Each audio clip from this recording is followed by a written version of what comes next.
Welcome to the OSG Gang's live stream, where you can expect live, simple, garage talk. Today's special guest is... You guys are awesome. I don't care what anybody says. And if anybody tells you any different, you come see me and I'll tell them you're awesome. That's it, guys. We're live now with the one and only Mr. Mach 1. Right there in the flesh, baby. Right there. Please. Yeah, buddy. Oh, yeah, buddy. Yeah, I've been waiting on this day, man, to get you on here. I'm glad you've been waiting at it. I'm scared what Rick might ask me.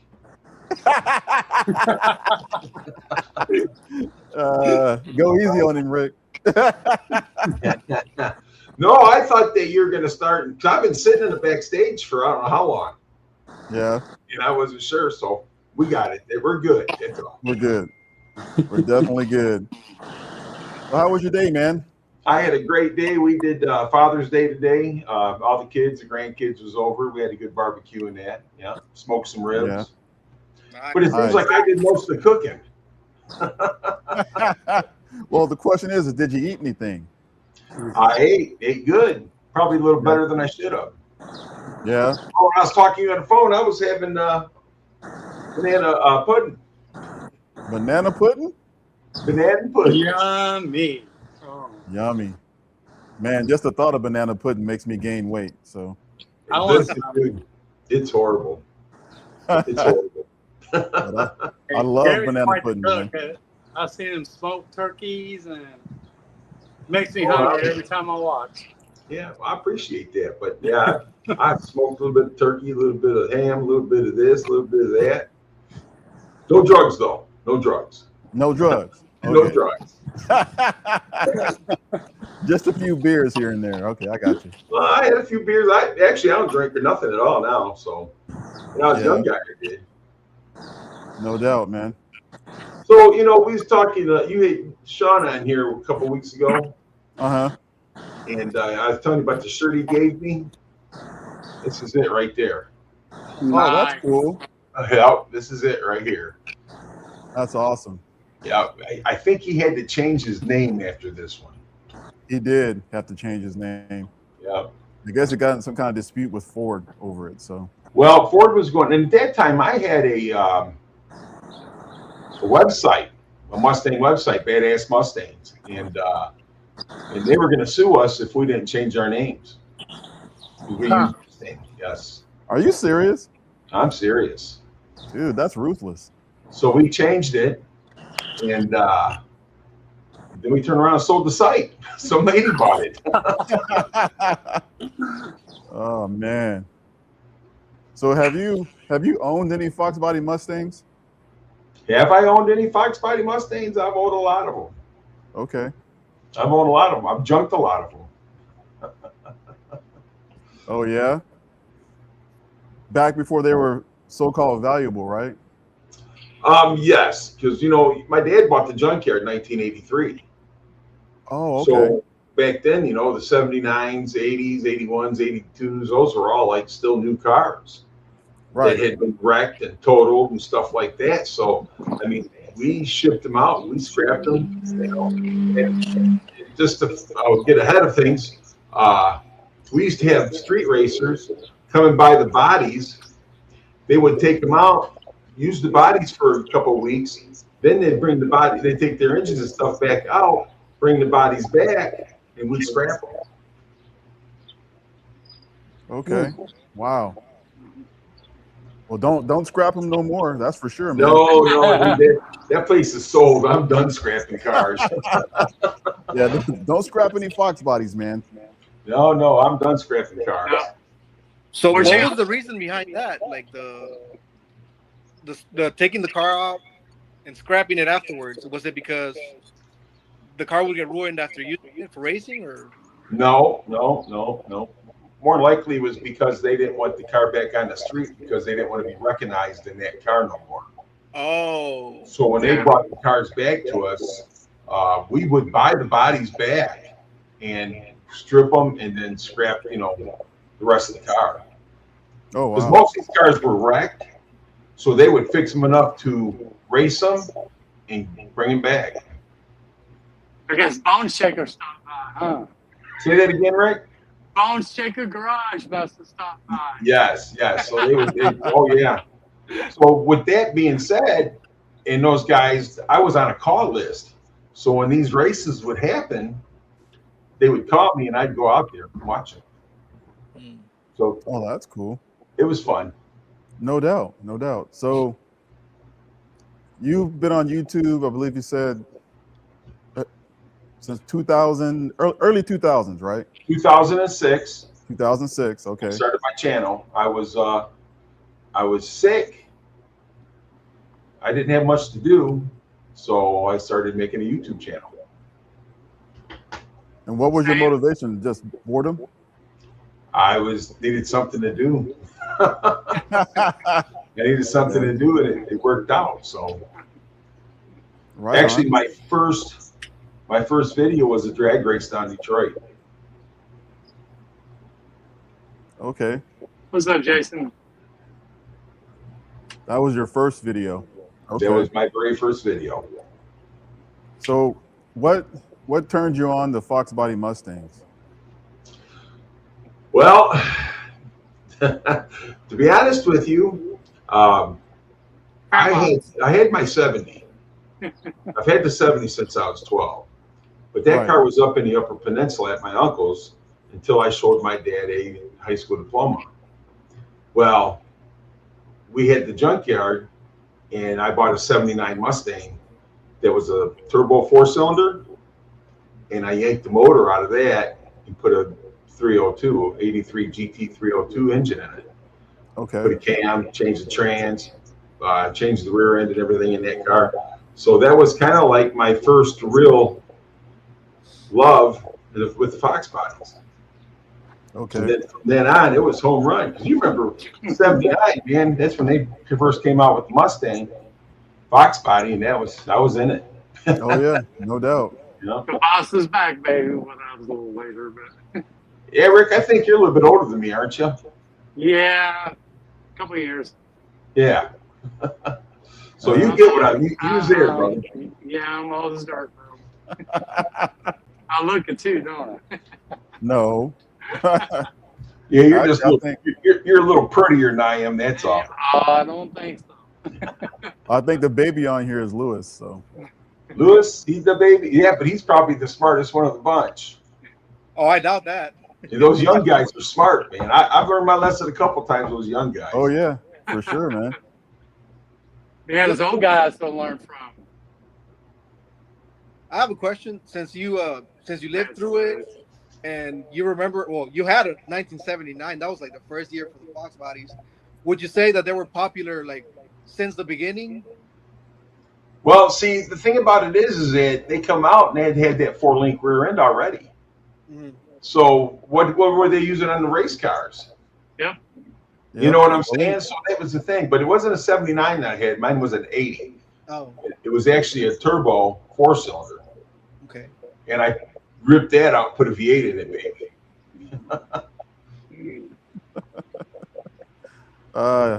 That's messed up, Bama.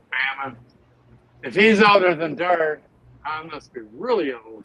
Well, if that's the case, though, Rick, so is he. No. He's older than I am. Okay, well, since we're talking about age, I'll start. I'm 57, born in 1969. Good year, baby. Good year. Yeah. Yes, sir. Rick? Oh, my God. Really? How old are you, baby? I was born in 62. Okay. Lewis? I'm 18 years old, guys. I'm sorry? I'm 18 years old. Yeah, Lewis, right. Lewis, I think I got kids older than you. Same. No, I'm actually 39.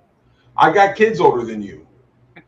My youngest daughter's 39, 38. That means I could be your son. You could be my son. That's right. You could have been one of my. Never mind. I'm not going to say it. But anyhow, I know where he was going. I'm 60. I was born in 1965, baby. I'm the start of the Mustangs. 65 is a good year, man. Yeah. Yeah, bring them ponies. Let's go. Well, let's talk. Can I ask you about your other Foxbody, your Fairmont? Let's talk about it a little. So this is the thing about the Fairmont. I always wanted to put a Cleveland in a Fairmont. All right. Then when I got the Fairmont, I had went down there and I gave $2,500 for this Fairmont because the car was from Arizona and it was no rust at all, zero rust. So that's why I went ahead and paid the money for it. The car was running and driving, you know. And but I was going to put a Cleveland in it. Well, I ended up selling the Cleveland, and then I bought a Bronco with a Windsor, and I was going to put the Windsor in it. So I mean, that car was supposed to have 8 different motors in it, but now it's got one in it that's going to stay. Yeah. But I've had the car for a long time, and I kind of won't sell the car because my wife's father went with me to pick up the car, and he's passed. So I kind of feel I got to keep the car. Yes. Of course. I guess. Well, another question. James is one. He's looking at different K members and lower control arms for Black Widow, and he's looking at a couple things. The BMR, you know, they got the control arm link thing deal going on. So I know Funky went through that, but you know, they was talking about UPR, and I mentioned the Team Z, and I know that's what you have. What do you think about it? Do you like it, or is it Well, okay? I've used Team Z in the past, and they're like, actually, my dad's 15 minutes away from me, so they're 15 minutes away. They're around the corner from where my dad lives at or lived at. Okay. Team Z makes good stuff. You can call and talk to them, ask them questions. They'll answer your questions. I mean, they're just good all around people. But I mean, there's other companies out there too that do well as well. Yes. Yeah. You know, but the One main of them thing after- with Team Z, Go ahead. the one thing about Team Z with me was they're local. Yeah. So if I need anything, I can go right there and get it. Yep. Yeah, I know for me, the one I've been really looking at is QA1. So, QA1's good. Heck yeah. you know, the only thing that I really don't like about that is the fact that I'd have to convert to coilovers, which is not cheap, right? So, which is fine. It's just not cheap, you know, but You put the springs on your existing shocks that you already have. The coilover things, I believe. So the thing about it is, OG, I'm going to tell you, man, you got to get these deals around Christmas times and holidays. Maybe. Because that's when they have the deals on them. And you can buy everything in pairs, and that's the best way to go. I mean, I understand you got to wait a little bit, but you get your best deals around the holidays. that's true. That's true. You gotta save up money till then, you know. Exactly. Then you can buy everything at once. You're dealing with your engine now. That's some too. great advice, man. Ultra stays. What's up, Steve? But Steve. There's a lot of good aftermarket stuff for Mustangs, and really none of it's not really bad. You just got to make sure that they got a good, you know, communication system, or they can help you if you need help. You know, customer service means a lot. Absolutely. Like this. Right. So, do you have a favorite year of Foxbody Mustang? Do I have a favorite year? Well, I'm going to tell you something. I love every single Mustang from 1965 until now. I don't Hallelujah, baby. Even those Me little too. ones, huh? even the Cobra 2s. But I'm going to tell you something. If Cobra, I was to go, if I had a chance to pick my Foxbody, would probably be a '93 Cobra. Yeah. Well, yeah, of course, right? Mhm. Oh man. Hey, what's up, Funky? Hey, Funky. Yeah. Well, I hear you on I the always show. heard coilovers on the front, but not in the rear. You know, the good thing is the adjustability. Because I'm getting ready to pull my springs for the 4th time, and you know, you got to get that stance right. You know, So- and Really, I mean, coilovers are not a daily driver thing. You know what I'm saying? right. They're not something you're going to use for a daily driver. If you're Yeah. going to use it for a daily driver, then I agree with Funky 100%. Oh, for sure. Yeah. Well, the Black Widow's not a daily driver, obviously, you know, so I don't know. But during the summertime, it'll be daily for sure. you know, driving it to work and whatnot. Yeah. The thing about QA1 is they make these bearing packs that go in between the locks, I guess, and the thing that supposedly makes it easier to adjust, and also it cuts down on the noise and the drivability issues supposedly. So You're right. No, that'd be good for it. But the thing about it is just make sure that when you torque everything down, you got to do everything, you know, like you're supposed to. If you just think you're going to tighten it down, it's going to be good. No, you're going to start having all kinds of noises and thumping and everything going on. So you just got to make sure that you torque everything to the correct specs and do it the right way. That's the main thing. exactly. Plumb bobs, baby. I have a question. So, talking about coilovers, what spring rates do you guys recommend? Well, I'll be honest with you. I got everything written down in the garage, so I couldn't tell you. Hey man, I say go real stiff and shake your teeth out, man. There you go. If you're gonna spend the money, go for it. Well, and that was the thing with Team Z. When I called down there, they gave me all the specs and everything and told me what to watch out for. If you're going to have a cast iron engine with cast iron heads, if you're going to have aluminum heads, I mean, they went through everything with me. So those are the questions that you have to ask when you're ordering your parts. Right. All about the weight and what you're going to do with it. Yes. That's where the customer service comes in, right? They help you decide. Exactly. And another thing is that, you know, I mean, but when I get done with my car, I can take it to Team Z and they'll line everything up for me. You know what I'm saying? So nice. there's no guessing. Dude, that's cool. That's sweet. That's the benefit of having them right next door, basically. Exactly. So, and I'm sure you guys got, you know, places in your areas that build race cars and stuff like that and do the alignments. Not like that? No, okay. But anyhow, I apologize. But I mean, but the thing of it is that there's a lot of good people out there that can do that for you. I'm sure. That's true. Yeah. You know, but I'm DIY, so I try to dial stuff in myself and, you know, just try to work it out, you know.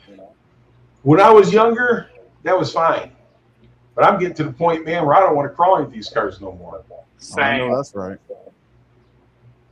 Yeah. And I miss having to be able to use a lift. Blitz Craig stayed the same, and he's only 39 years old. All it takes is like messing up your back a couple of times, and then you don't want to get under the car anymore. You ain't kidding, man. Gary, did you get your? Thank you. Thumbs up, everyone. Did you get your electric? Yeah. Not yet. Matter of fact, I'm having a hard time getting people. Everybody's so daggone busy. Right. You know, so I got a couple quotes, so we'll see what happens. It's all about this. Right. So yeah, you had mentioned you wanted to put a Cleveland in there. Why a Cleveland? Well, I'm going to tell you something. The 351 Cleveland is a monster. Yep.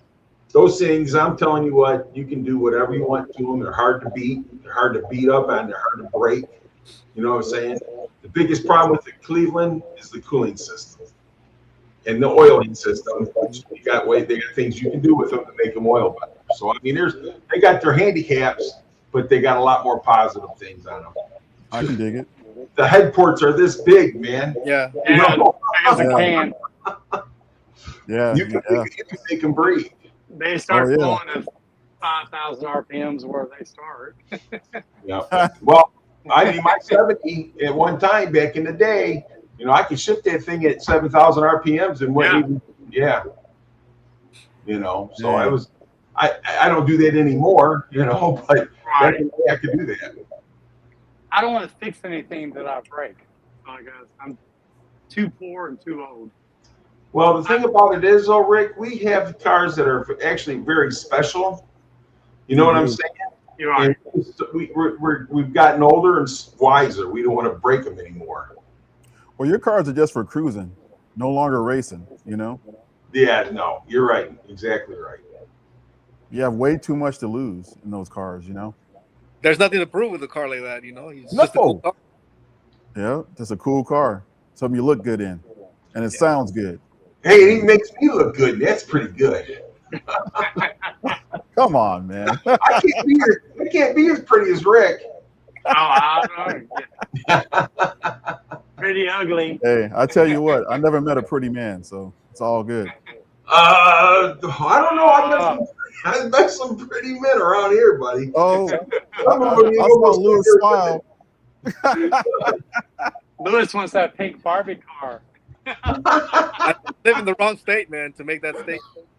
As far as Foxbodies, I've built a couple of them. You know, I mean, we've got them in the yard where they were wrecked, and I've had to put a door on it or a fender or whatever, and then put them back together and drive them until I sold them. You know. Yeah. And that was the thing. I remember my dad buying those cars. Mine's hilarious. So, but I mean, I remember my dad buying those cars for $500-600, and there was nothing wrong with them. Yeah. And I was getting in them, putting a dealer plate on them. I'd take them out to Telegraph or our local cruise area, and I would sell those cars in 2 or 3 nights. Dang. You know, I mean, that was the thing. So, I mean, we'd have those cars. I've sold a lot of them. You know, because actually the Ford dealership that I use right now used to be called Ray Wilfell Ford, and my dad used to buy all of their cars that they couldn't sell on a lot. Okay. So for those who don't possibly know you, right? For those who don't possibly know you, how long have you been into racing, and what was your first race? My first race, I had a 1972 Demon. Dodge You said Demon? 1972 Sweet. Dodge Demon. Oh, 340. wow. Yep. 40 with a slapstick in it. And I just took the car up to high school to fix it and put a timing chain in it. And a guy started running his mouth. So back behind the high school was a pretty straight run. And buddy, I was in it. Oh, man. The principal come running out the back door. And we just kept going, man. I got And to win. Hold on. And to win and leave him with a smile. Right? But he knew who it was because he got me the next day when I come to school. Uh-oh. Yeah, I walked into school and he goes, "Get in my office." I said, "Okay." So you were a winner and a loser all at the same time. All at the same time. That makes you a winner. You go to the principal's office for racing, you're cool. Hey. Back in my day, anyway, it's like, yeah, My mother didn't think so. right. My mom wouldn't either. But I mean, as far as racing and stuff like that, I'm not as into it as heavy as some people are. We were more street racers. We were more, you know, go to the back streets and we'd run them and then go back to our little cruise area and talk it out. Somewhere in Mexico. Yeah, I got you. Yeah. We have a lot of Mexicos around here. All right. You know, Wow. so I mean, as far as going to the track and stuff like that, not so much, but on the street, yes. You know what? Lewis has a Mexico really close to home. It's not even that far, man. Yeah. Yeah, Down most San of the Diego races- way. So I tell you that 070, it was beat on back in the day. Oh, really? The one you have now? Oh yeah, I beat the tar out of that car. That's why I'm so nice to it now. Because it looks really clean. Well, So- it's been painted a couple times. Oh, really? Is that the Yes. original color? Yes. Okay. Original color, the interior's all original. Pretty much everything's original. Wow, that's That's cool. very, very sharp, Gary. Very sharp. Thank you. And so is yours, Rick. Well, thank you. I'm sure yours looks. Mine needs paint. It needs to be repainted. But I mean, the 80 turbo coupe, the 80 turbo car that I had, I put the V8 in it. I'm going to tell you something. That car, my brother had a 7428 Cobra Jet Mach 1, and he swears up and down that car was faster than his. Oh hell yeah! 19. And this is. I mean, Cleveland is a badass motor, man. Yeah, but that wasn't. I didn't have a Cleveland in that one. The Cleveland I had the Cleveland in my 90. I had a 90 GT. Okay, yeah, you're talking about the Fox coaches. Yeah. Well, that's a race I'd like to see. Is your Mach 1 with Rick's Mach 1? And we'll line them up. Line them up and light them. Let's I go. would have to change the gear in my rear end, but yes, we can do that.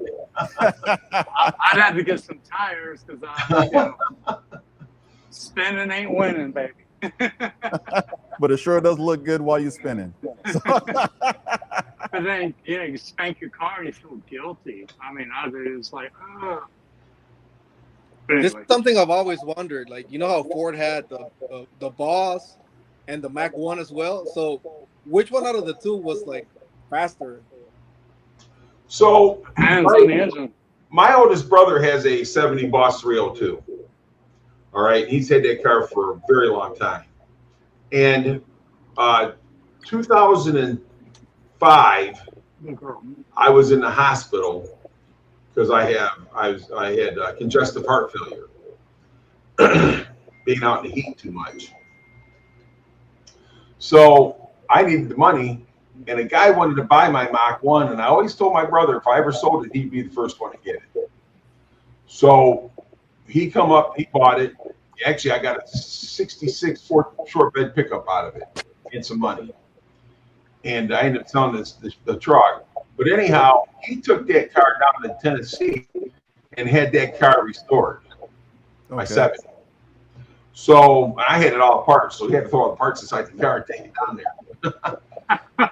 So I was talking to my brother the other day, and he said that Mach 1 with that Cleveland is faster than his Boss 302.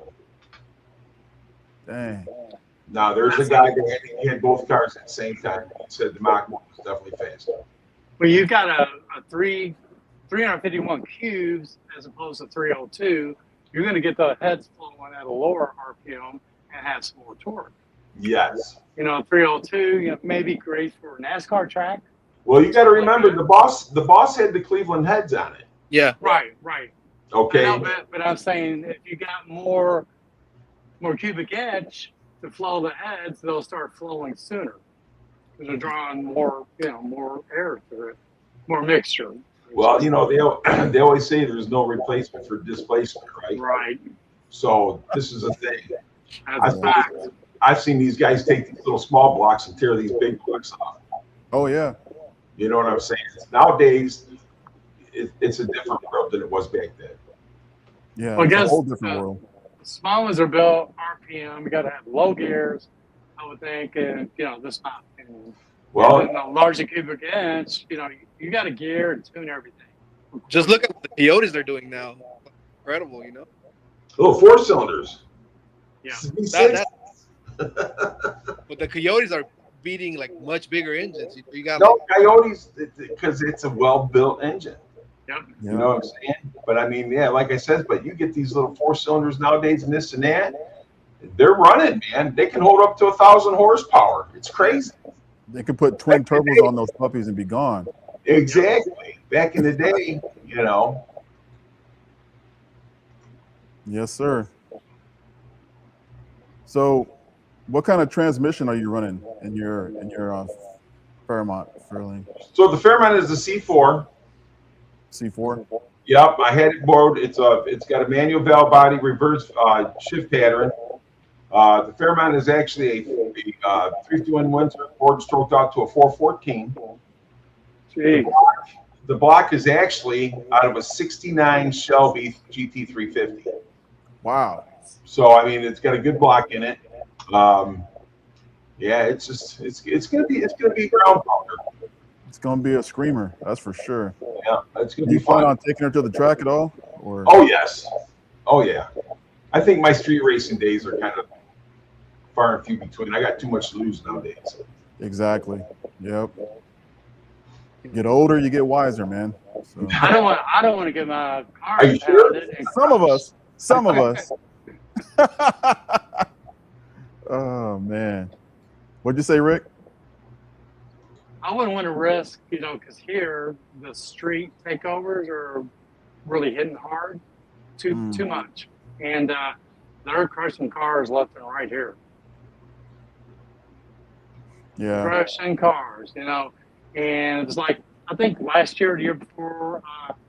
posted a picture on my Facebook. I did a burnout in a blue car.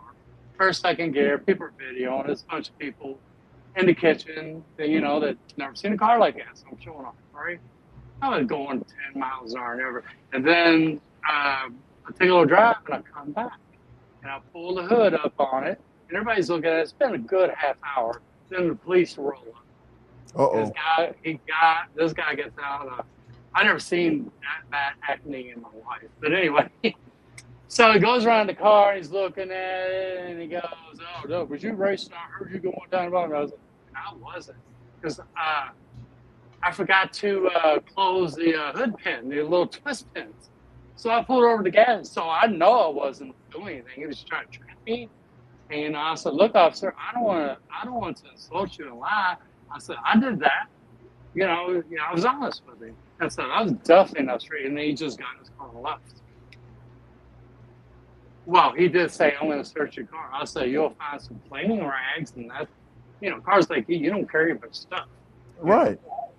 Ain't a cooler full of beer. Ain't no gun. Ain't no drugs. So, but anyway, it was just, and you know, if he could have just taken my car and crushed it, and he didn't know. He don't know the difference between some Chrysler 300. Sorry, anybody who likes those. You know, spinning an intersection and a cruise car. Some old man's car with a set of purple, right? So wait a minute, you saying that they actually impound these cars and crush them? Oh man, they're put on the news. Just for racing? Just for being there, bro. It's not even racing what they do, man. Dude, Just that's insane. Oh my gosh, it's more than a car. I mean, we've all done donuts in our cars, right? I mean, so it's more than that, man. They're finding guns, drugs, stolen cars. Yeah, I get that. And they're blocking entire roads, the whole riverfront. I mean, it's thousands of people. I just had no idea they would like just impound your car and crush it. Wow. Yep. Wow. Yeah. I'd rather for them to sell it. You know, and then here, it's just like, you know, they could sell it, make some money on there, but here the law is there's some dishonest people and there's some good people, right? Well, they could just be mad at you, not to like the way you look, and say you did something that you didn't, and you can't defend yourself, and your car's gone. So you know, if it's sitting here in a garage, it's safe. Yeah, true that. I'm not going to a street takeover. I think both of your guys' Mach 1s, you know, they should be in the Ford Museum. You know, that's just my opinion. That's just my opinion. My car is definitely a driver.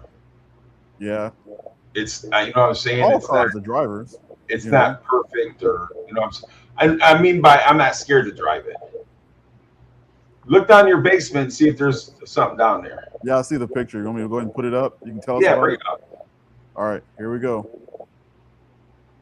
Boom! Look at that. So that's when I first bought the Fairmont. So that would have been about 2008. No, that had been about 2012. Okay. It looks completely different. Oh, look at that sexy baby right there. It's at Eastern Michigan University football field. Yeah, congratulations on that. I've seen all those shots. That's gorgeous. So this is my wife's old Terminator. And that's my 2011. Now, mind you, when I bought that in 2011, you couldn't get them here in Michigan. I had to go to Ohio to get that car. Huh. Oh, really? And the funny part about it is that car was built here in Michigan. Get ready to say that. And you couldn't find them in Michigan. Okay. No, they had a problem with the heads or something. And so they only allotted the car lots that had them pre-ordered to get the cars. And that car was in the showroom floor because they were going to sell it. But a friend of mine up here that was a salesman knew the guy down there and talked him into selling it to me. Okay. Okay. There's the 70 again. That was grand opening of the new glass building for Ford's. Nice. That, my friends, is one of my favorite pictures Okay. Yeah, that's what I'm talking about right there. That is the gas tank and the rear end and everything of the Fairmont. Wow. Yeah, The meats. Those are some thick tires in the back. I You got ain't a lot. lying. I got a lot of time in that car. You can eat off the bottom of that car, man. And Dang. there's my There's dad. Dad. Oh. How you like my rooster? I can see it. Yeah. Yes. I've seen you put everything in the garage. I love that color. I pulled it in there to see how well it fit. Yeah. Check the fitment. And so what's the name of that color? That is Twister Orange. Twister orange. Okay. Mm-hmm. Did they have something like that back in the day? They did, right? They did. They had a 1970 Mustang Mach 1, which was twisted orange, Yeah. and they had a Torino that was also twister orange, and that was a big block 428 Cobra Jet car. Both of them were. You're not talking about the Twister Specials made in Kansas, though, right? Back in 1970, yes. Oh, that was a Twister Orange? Yep. Okay, because it kind of looked, I guess the pictures are more yellowish, I guess. Yep. Yeah, they had the tornado decal on the quarter panel. And then there's the 414 in the Fairmont. 414. Wow. It's gonna be a lot Looking of fun. fast, baby. So what Nope. made you go with carburation rather than EFI? Well, I'm going to tell you, I can tune that car on the side of the road. Yeah. I don't have to take it anywhere special. I can back it up in my garage. I can tune it. I can clean the metering valves. I can change the jets. I can do everything right on. I can do it on the side of the road. Just pull the bowls off and go at it. Do your adjustments, set your bowls, and go on. Right. And back in the day, you couldn't test. You didn't have a dyno on every corner. You had to do it on the street. True. Very, very true. And I got the coilovers and everything right there. Yep. Okay. Actually, Ford Blue turned me onto those wheels. I had to have them.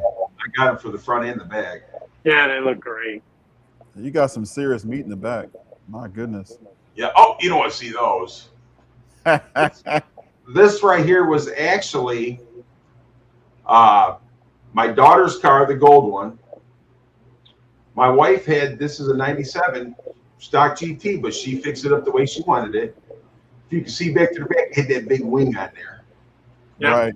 And that was my 04 Mach 1, which I should have never sold.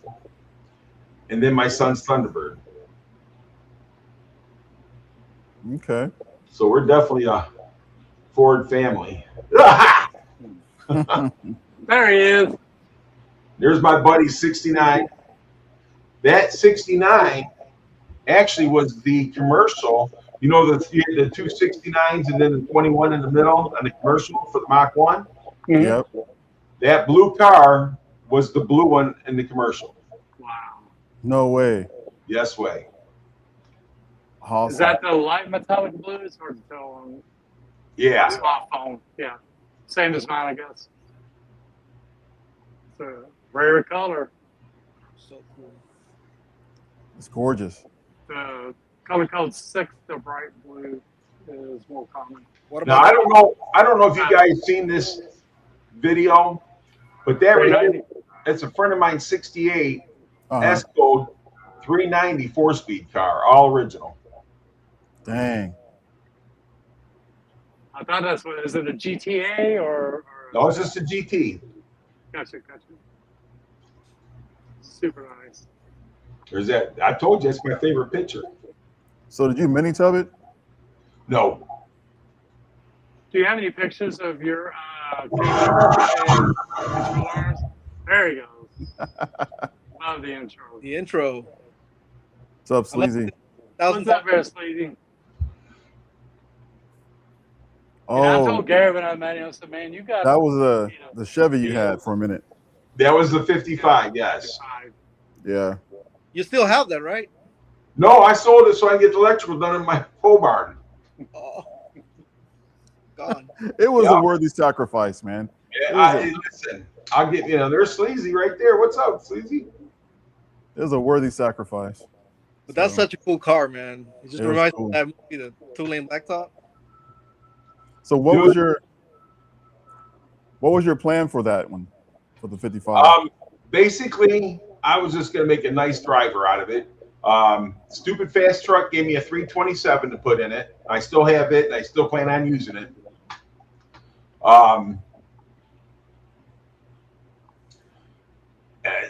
That was pretty much it. You know, I wasn't going to hot rod it or nothing like that. It was going to sit that way that what picture was. It was going to sit like that with a small block in it, just something to cruise in. I was going to put air conditioning and everything in it.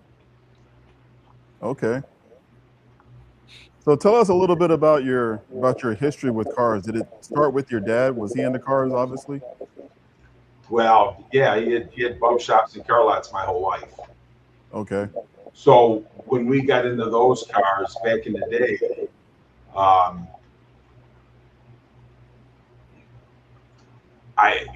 had all the hot rods because he would buy those cars and us kids would drive them to sell them.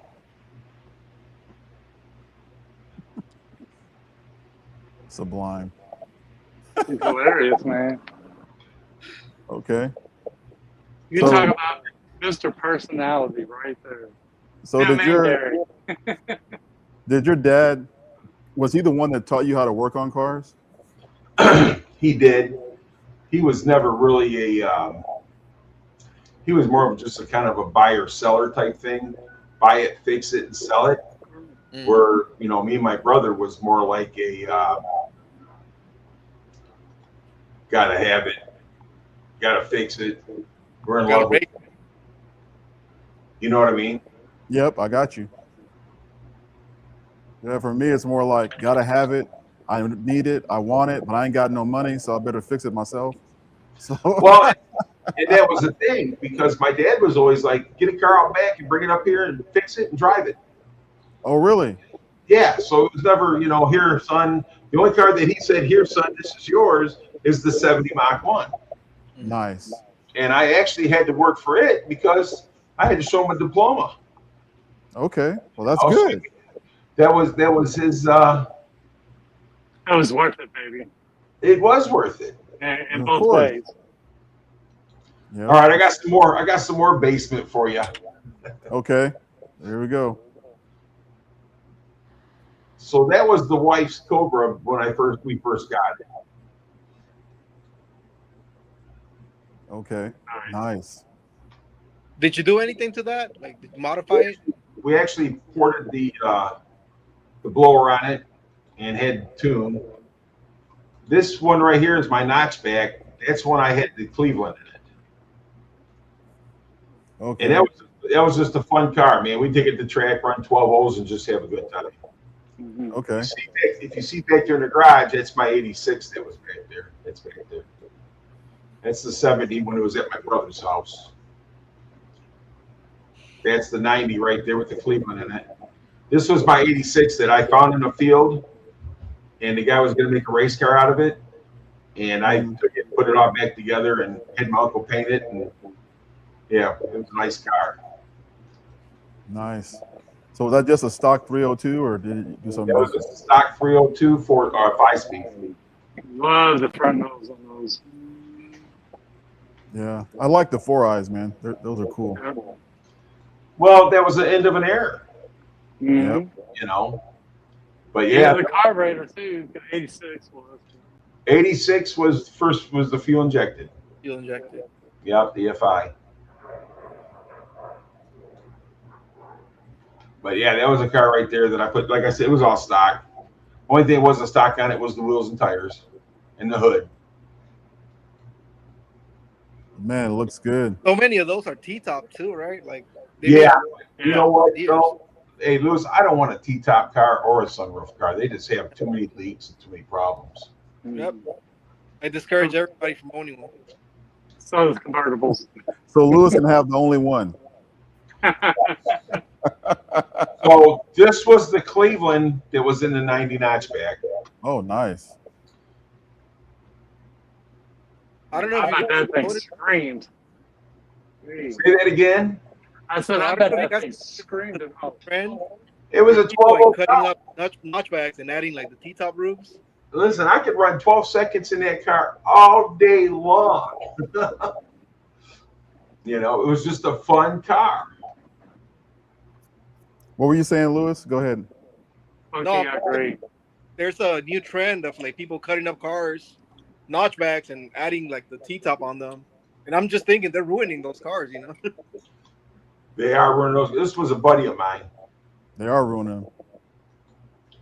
Well, no, they've cut those cars up so much anymore that, you know, instead of buying a turd and doing it, they're looking for a clean car to do it to. Yeah. Yep. There's that 2011 again. People were cutting up like the front ends just to do a tubular front end, and then they did it to cars that sometimes had nothing wrong with them, you know. So Yeah. Right. ruined them for no reason.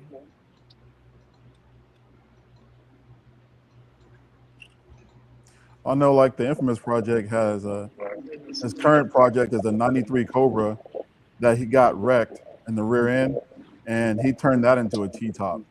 Well, that one was wrecked, right? It was wrecked though, you know. So yeah, so it makes a big difference. You know, they're not. He didn't just take a '93 Cobra and cut it up. You know. Well, and that's what you want. You want something. You know, I don't know, dude. I don't want to take a clean car and cut it up. I'm going to tell you that Fairmont is not being cut up at all. No. You know, that car's all an original car. That's good. That's what I'm doing with mine. I'm going to keep it all original as possible, you know. So. And that's the best way to do it. So you didn't have to put mini tubs in it to get that meat under? Nope. They're right there. It's had roll the fender well. That's impressive. What size tires are you running? That right there is a 10-15. Okay, yeah, that's pretty serious meat. All right. I'm surprised it fit, to be honest with you. I got another basement for you.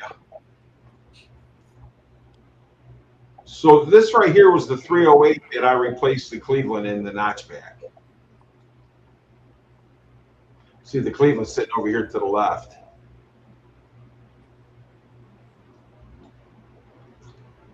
And that right there, that was a wicked 408. It looks like it too. I could have ran that car down in the 9s easily. And you saw that one quick. Yeah.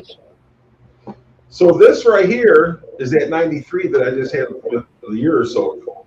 Yeah, I remember that one. Okay. And I'm going to tell you, I let Funky drive that car at Ford Takeover. I let Funky drive that car, and he drove that car, come back, and he couldn't believe how well that car drove. Oh, yeah? Yes. And that car had coilovers with the front tires. Huh.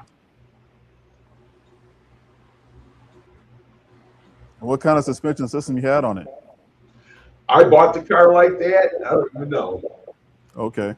Only thing I did to that car was put the regular stock seats back in it and change the wheels and tires. I was supercharged too, right? Yes. I wouldn't even take the mud flaps off that car because I didn't want to get the quarter panels messed up.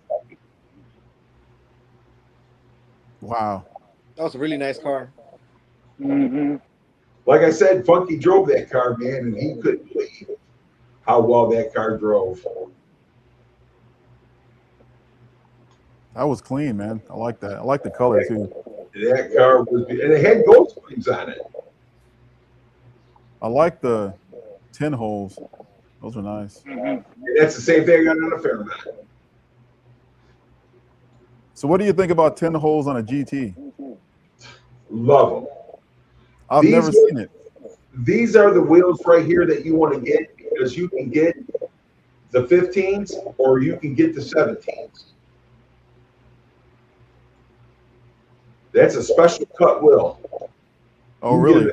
You can get them in 5-lug or 4-lug. Okay. But if you look real close, you can see the ghost flame on that. Yep.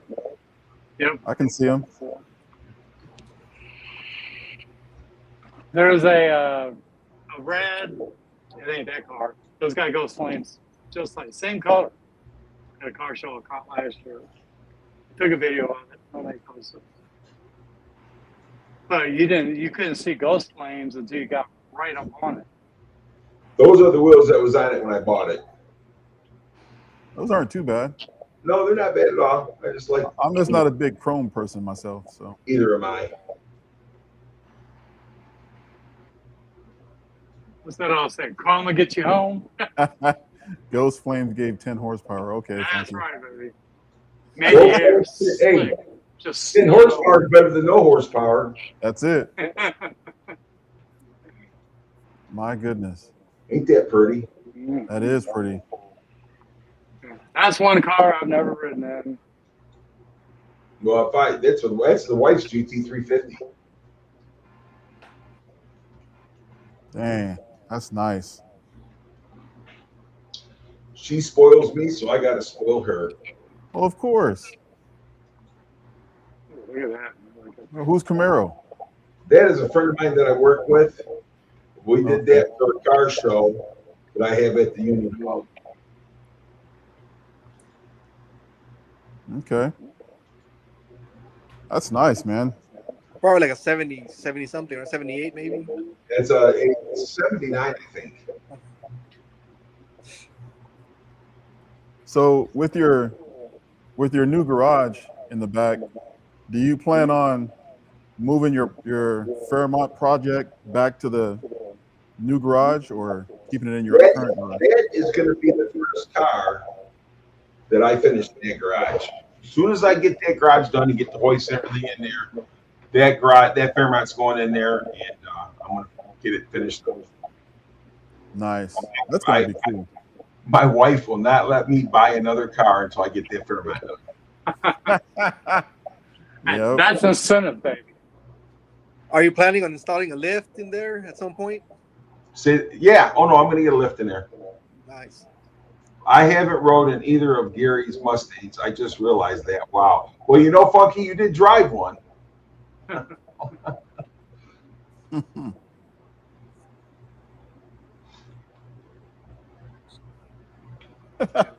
Funky's got to drive a bunch of cool cars. I know. Oh, for sure. You know, and I got to tell you, dude, Funky is one that got. I ran into his channel and was like, wow, man, this is like the coolest dude in the world, man. Yeah. You know, he was showing us how to do things. He does. I do. Hey, Sleazy, you tell me how to get there, and I'll go for it. The thing is that. Yeah, I started watching his channel, and I'm like, man, this dude's cool. And he's real calm, collective. You know what I mean? And and that's how I got into this community, is through Funky.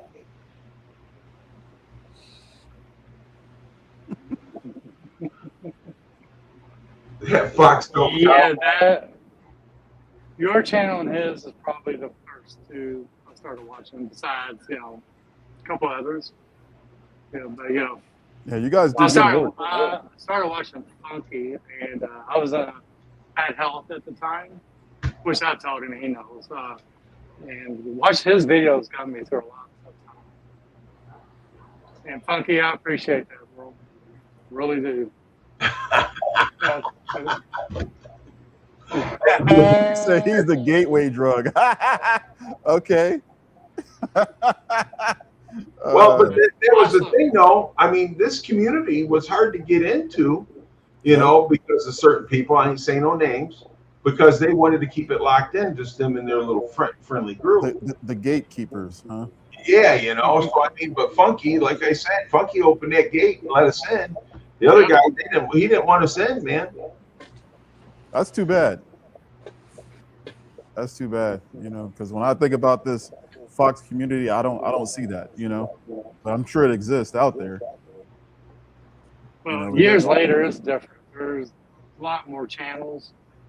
Yeah, it must be different now because I really don't understand any of that. There's so many new Foxbody channels popping up now. It's not even funny.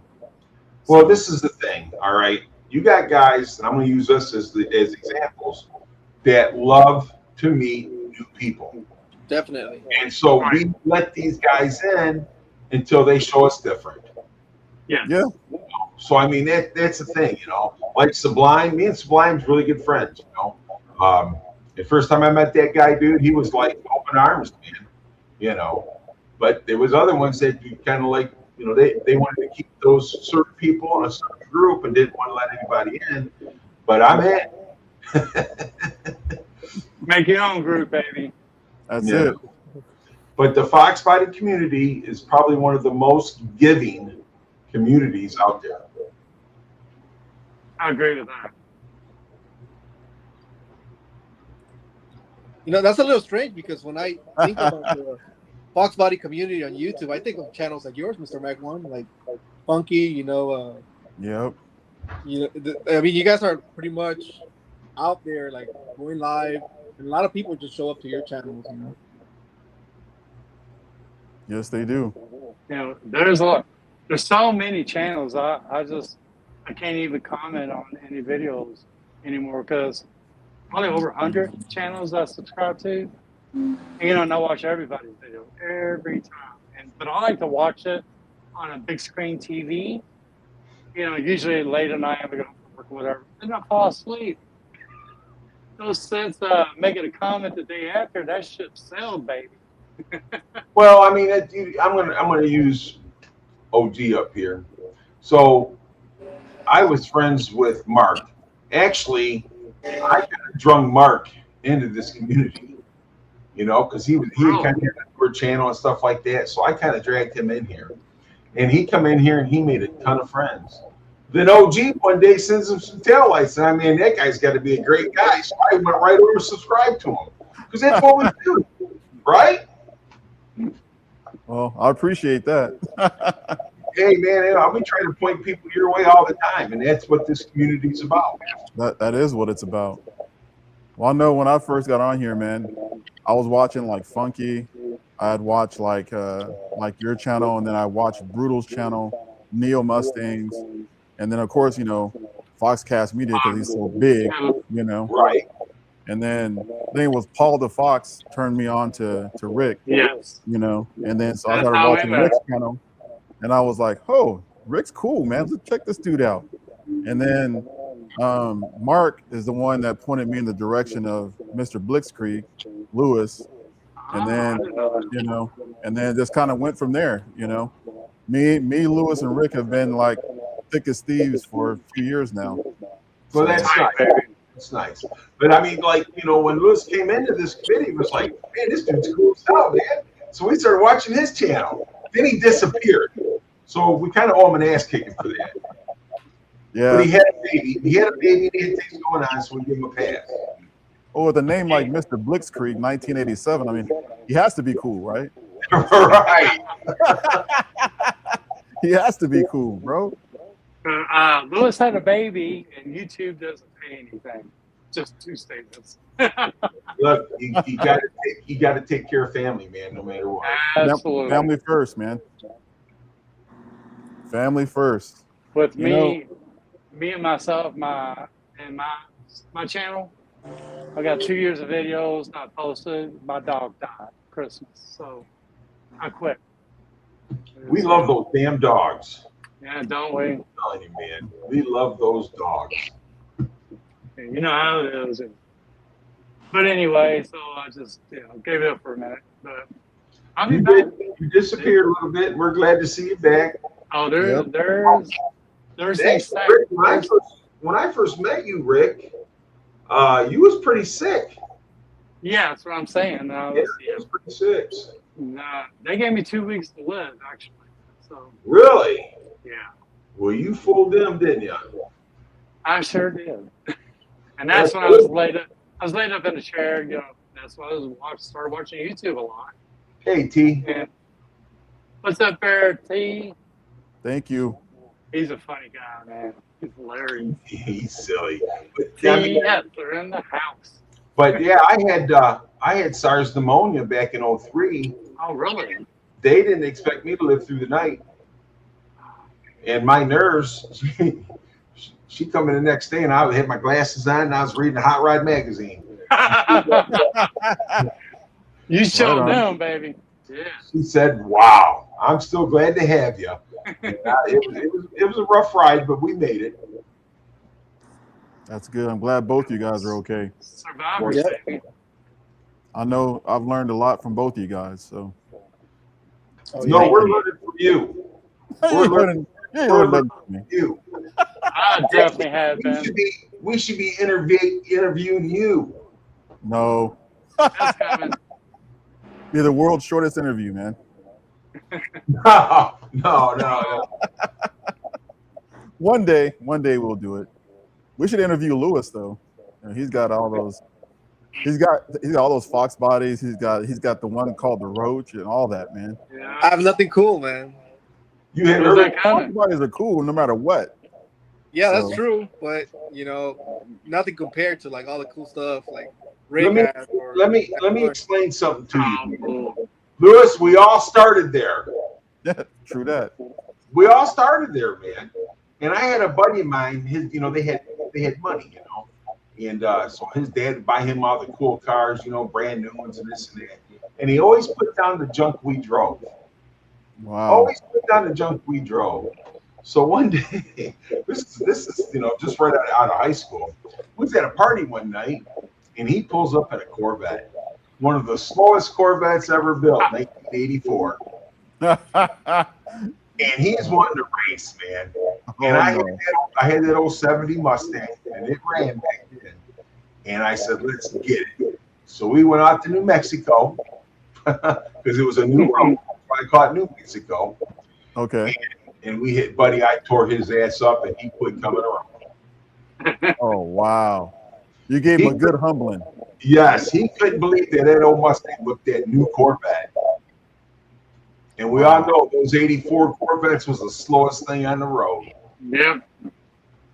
Saw the emissions and gas, the gas went downhill, but Oh, yeah. they weren't thinking about that when they built 6970 cars.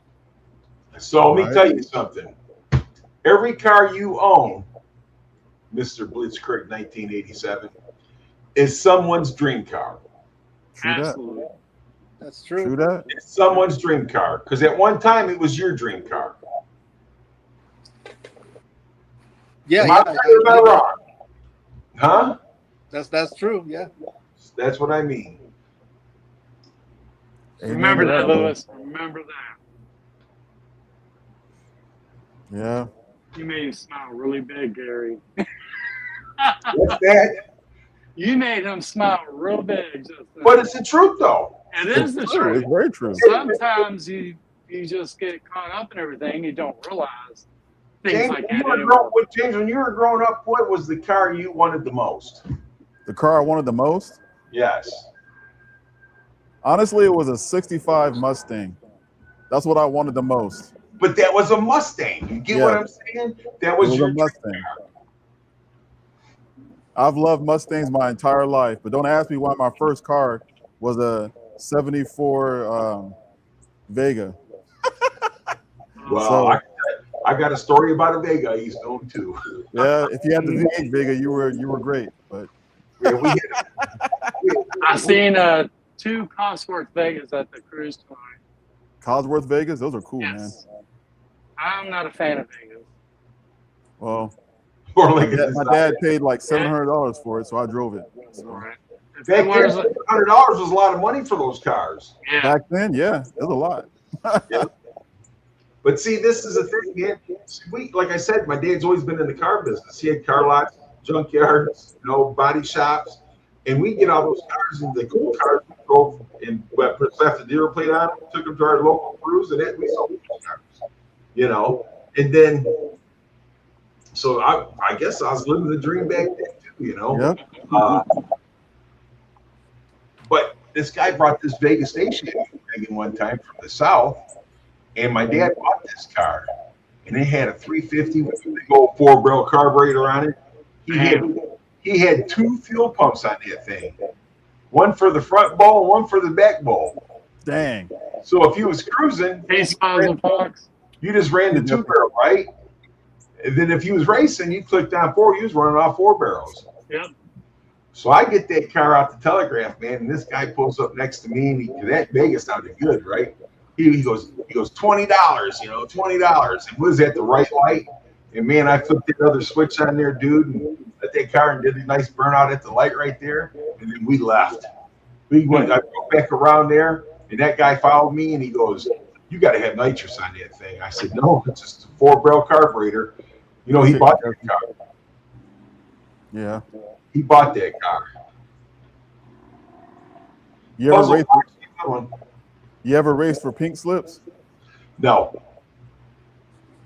I ain't my kahunas ain't that big.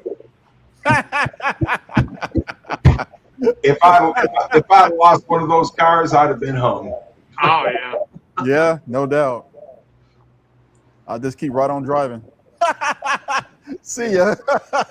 Don't sign anything. Right? Just like Fast and the Furious, when he raced that guy and he raced for pinks, he just kept going. Yeah. Yeah, just kept rolling. That'd be me. Man. But I believe somebody collects the pink slips beforehand, bro. That's it. Right. What do you got? So you can drive away, but you lost your car, you know? Have you been working on any of your cars, Blitzkrieg? Have I been working on them? Yeah. Definitely, yeah. I'm trying to get like 2 different cars running at the same time. See, that's hard, man. Yeah. That's hard. So the other day, my brother came by. I fixed his car not long ago, but he was just looking around in the driveway. He's like, "You know what all these cars have in common?" And I was just looking at them. I'm like, I can't see because like I have a Jeep and 2 different Mustangs. And he's like, the thing they have in common is that when you got them, they were all running. Look at them now. it was, Oh, that's a cold-blooded, yeah, bro. that drove me to start working on them again. But That's what we did, though. You just trying to make them better. That's all. Yeah, I was trying to upgrade them, and then now they're on Jackson's.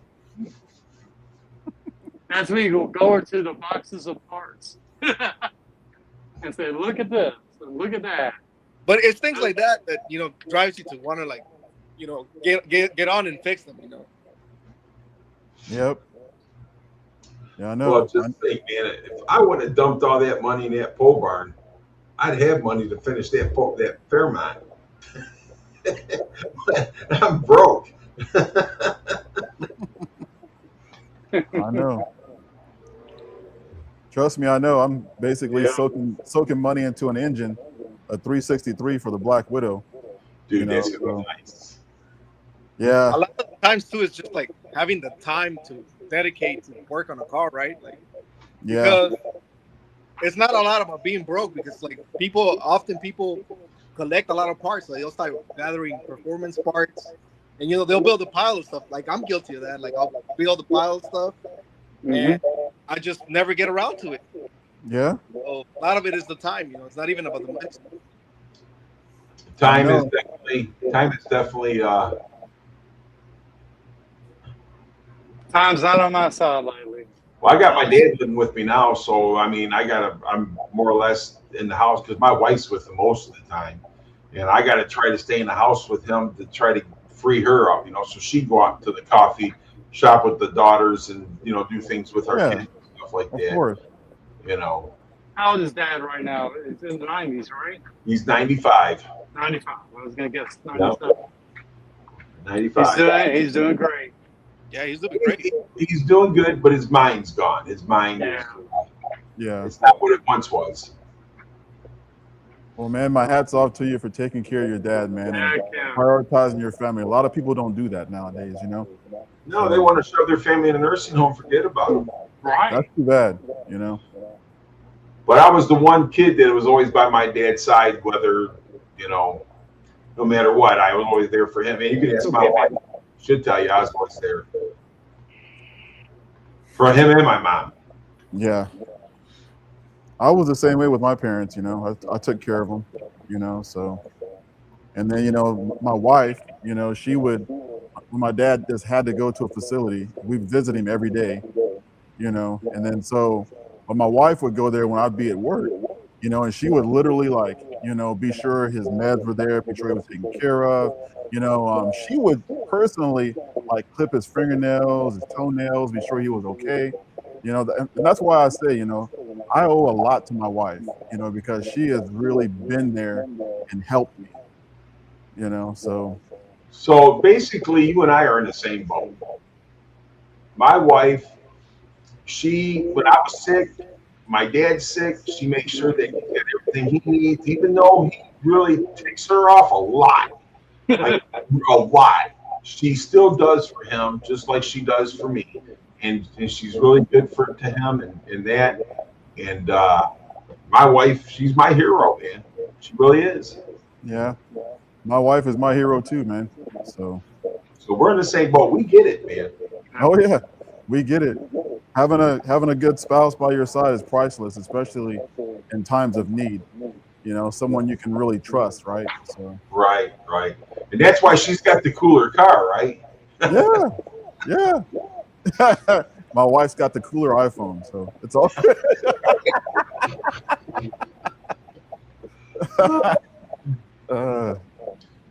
But I really appreciate you having me up here tonight. It's a lot of fun. Oh man, it's always a pleasure to have you on, man. Well, I have a question, Mac One. So your channel has been around for a long time. You have like a bunch of different style of content. So my question is, what's your favorite style of like content? You know, you have cooking videos, you have DIY stuff, you have stuff where you show around like your newer cars. But what's like your personal favorite style of content to make? You know what? I want to tell you, Lewis, I don't have a personal favorite. My personal favorite is you guys. And you guys watch my videos and me watching your videos. That's my personal favorite. Because if I didn't like doing it, I wouldn't do none of it. Yeah. So I really say that I have a personal favorite. I just love doing it all. And I made good friends, and that's it. You know, I mean, that's what we're here for. That's what it's all about. I mean, am I making sense? Perfect. I agree with that 100%. You know, I mean, I make content for you guys to watch. I make content for me to go back over to know where I'm at on some of this stuff. And I do it all because I like doing it, and I enjoy you guys.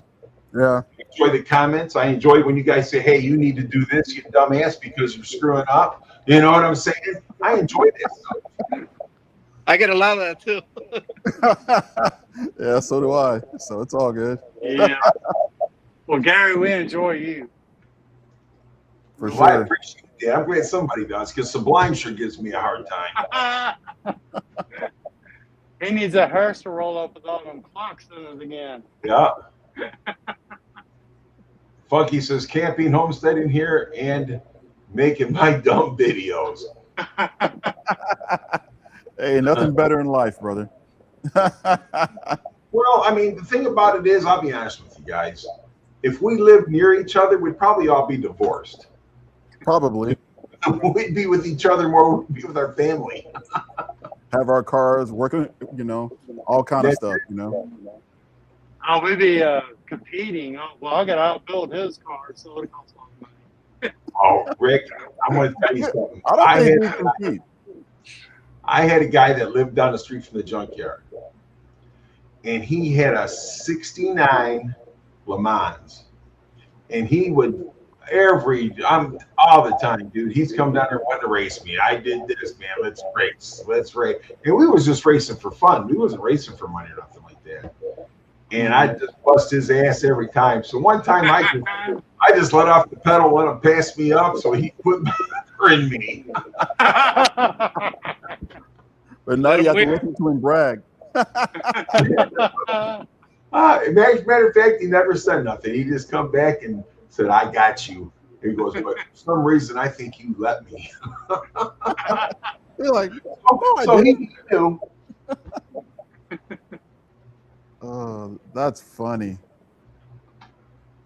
Mother Foxer Garage was busy today. What was that?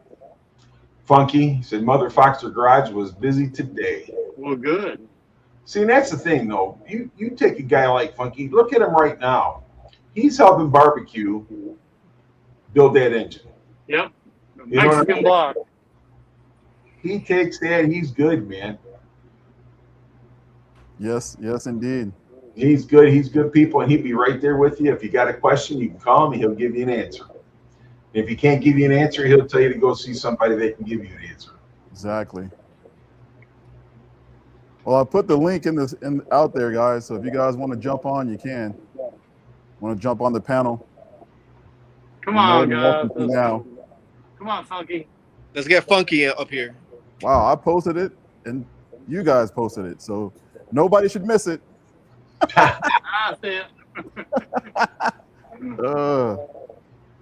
Well, I hope you got everything. I hope you got everything out of me you wanted.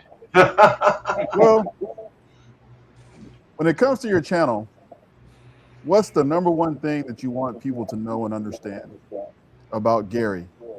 About Gary? Yeah. I want people to realize that I'm here for everybody. Yeah. I'm not here just for me. You know what I'm saying? If you guys need help or whatever, and I can help you, I'm more than happy to help you. I've helped some few people on here. You know what I'm saying? That's had, you know, some pretty rough ways to go in life, and they needed help, and I helped them. I just try to be kind to everyone. That's the main thing. And I love having a good time. What was that? And I love having a good time. Yes, yes, indeed. That's what it's all about. Yeah. That's what it's all about.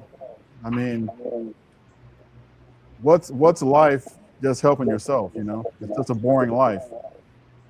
But you know what, though? We're rewarded with the things we have now because of the things that we've done and the things that we do. We get rewarded from that. Yes, he is, Bama. And I agree with that. My dog went somewhere. That you hold 20. You should be giving me 20 there, T. But my channel it's not just for me, it's for everybody. You know, and for us to all pitch in, have a good time. If I can help somebody and I give somebody some good advice, that made my day. If I help one person, I've done something. And that's why I do my channel, you know, is for my own documentation as well, you know, but also, you know, to help somebody. You know, maybe they'll come across something that I did my way, and maybe it'll help them not to go through the pitfalls, you know, that I Make did. the same mistake. Yeah. On mine, you know. Be the person your dog thinks you are. There you go. Oh, that's awesome. It's easy. You hear that, Bella? Give me a minute. Oh my gosh. But I think that we, as a group, and people in the chat, I think all together we make a really good group of guys. You know what I'm saying? We got some gals in here, and that even includes you, Sublime. What, the gal part? I'm kidding. Just kidding. Yeah.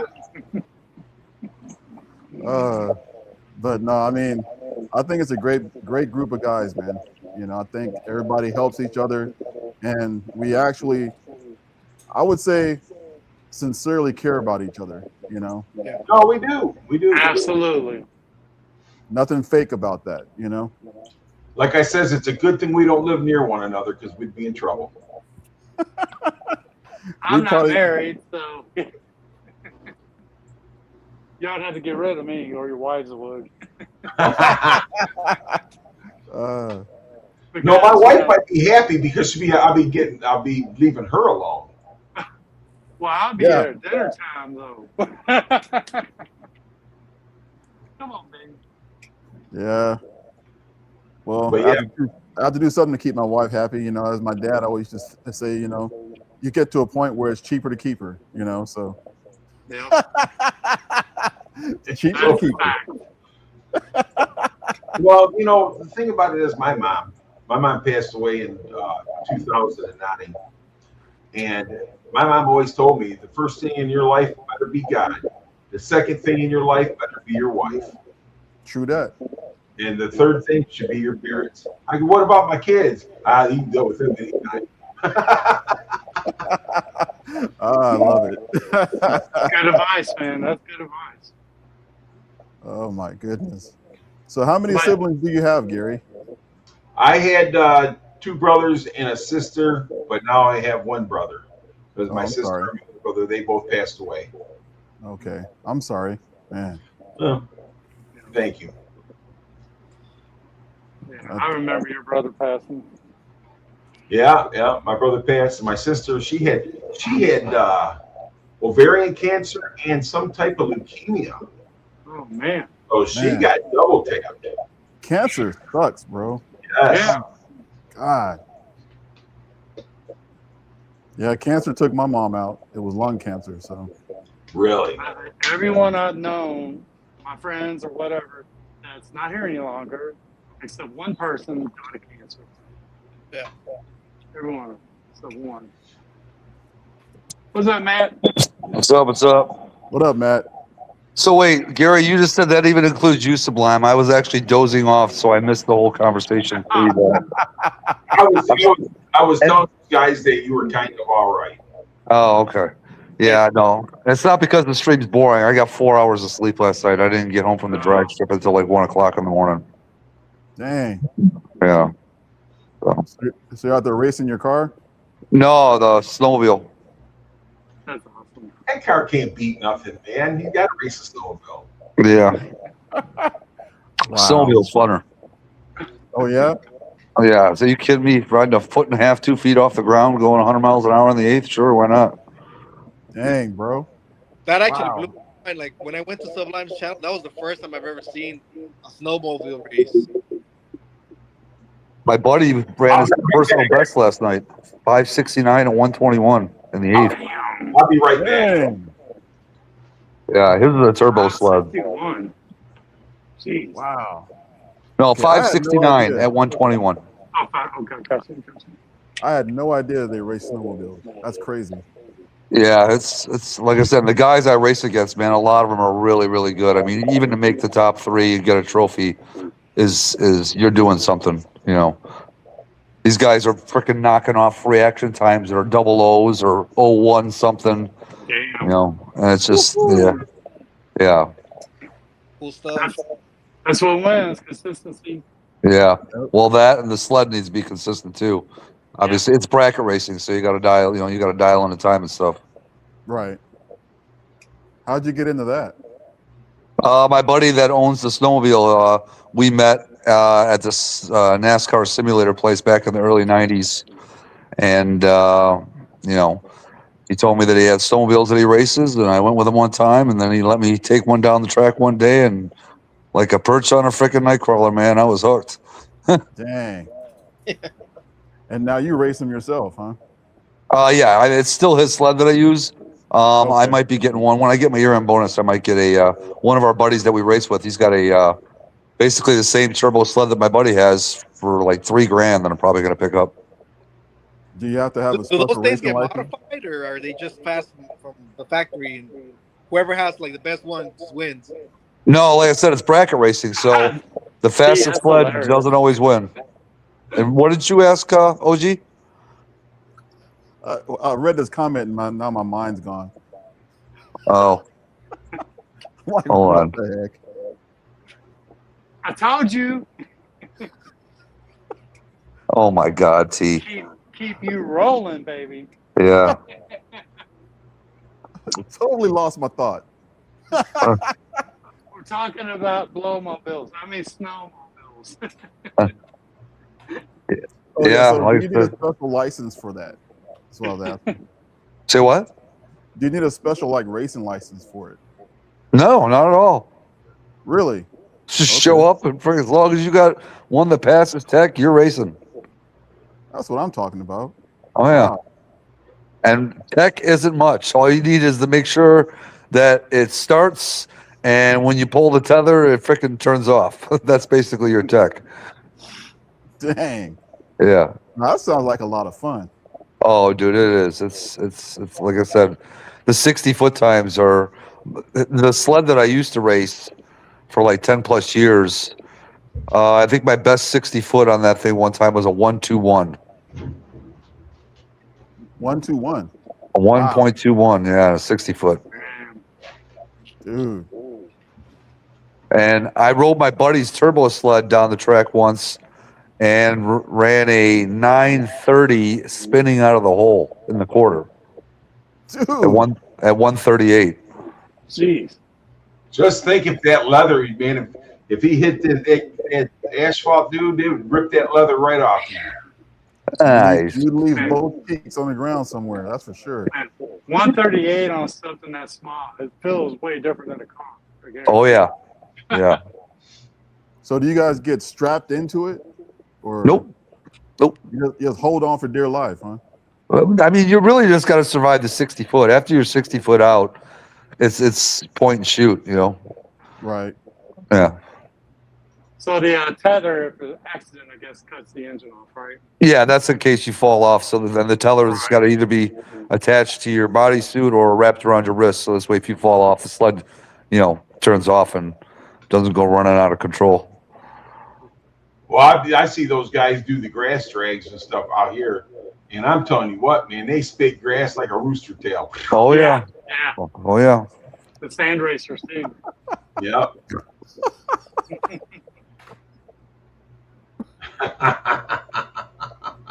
Read the comments and be rolling, man. I'm dying for what Bama said, man. That's what I'm saying. You see that? Well, you guys do know that Bama is my friend, and he's special. Yeah, he's special, all right. Yeah, he's kind of like the short yellow bus special. Oh, dude. Uh-oh. Oh, man. Right. Let's just say him and the bus driver had a special relationship. When you talking about Bama, what a bus driver?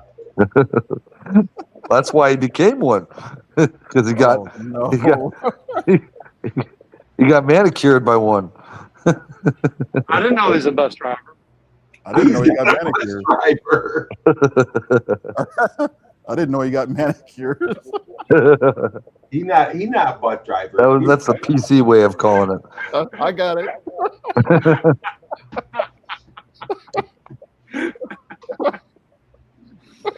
Man.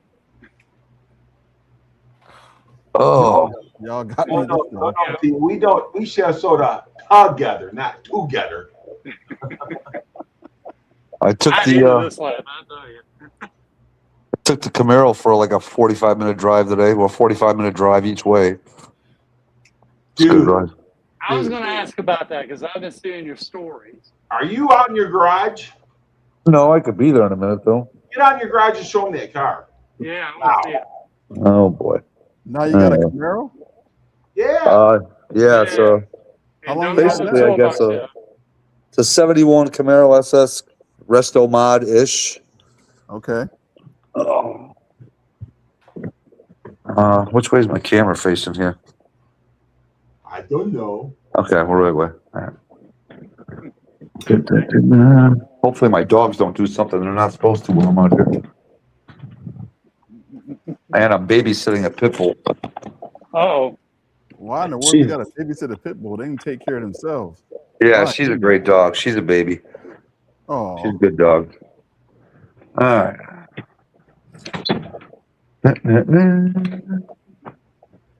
Jesus. Owning a carbureted car. Now every time I walk out in my freaking garage, man, it smells like fuel. I love that smell. It smells like a real car. Yeah, exactly. All right, here we go. Smells like winning. Right, baby. Yeah, buddy. Oh, there you go. There he is. Nice. Look at that baby. My goodness. Gorgeous. Did you just pick it up? Or? Yeah, I got it last Sunday. Yes. The wheels are cool. Yes. Yeah, it also came with a set of original wheels and tires too. I've got in the corner back there. It's beautiful. Wow. Plates came today. Nice. Woohoo! Antique plates. And we got this. So now we got old school muscle, modern muscle. What kind of engine you got in it? It's a 350 stroke to a 383. It's got a Edelbrock. Aluminum in the intake, polycarb. I forgot what kind of long tube headers. I don't know if I can get the hood pops. It's in a Precarious fish away. Hold on, I'm gonna turn my camera off so I can see if I can get this hood popped. Hold on. Okay. Trying to think what else it has. It's got modern brakes, Ford, power disc brakes all the way around, drilled and slotted rotors, power steering with braided lines. What kind of trans you running?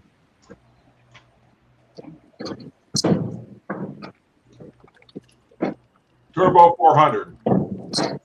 Oh, come on. I can't believe somebody didn't touch that statement. What kind of trans are you running? Don't comment. We're not trying to get canceled. This is YouTube, exactly. There we go. That one got away.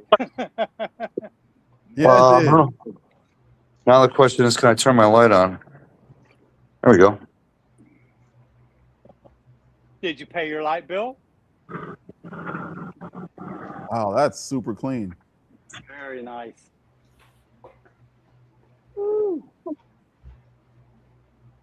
It's got a serpentine system on it, 6 rib. Okay.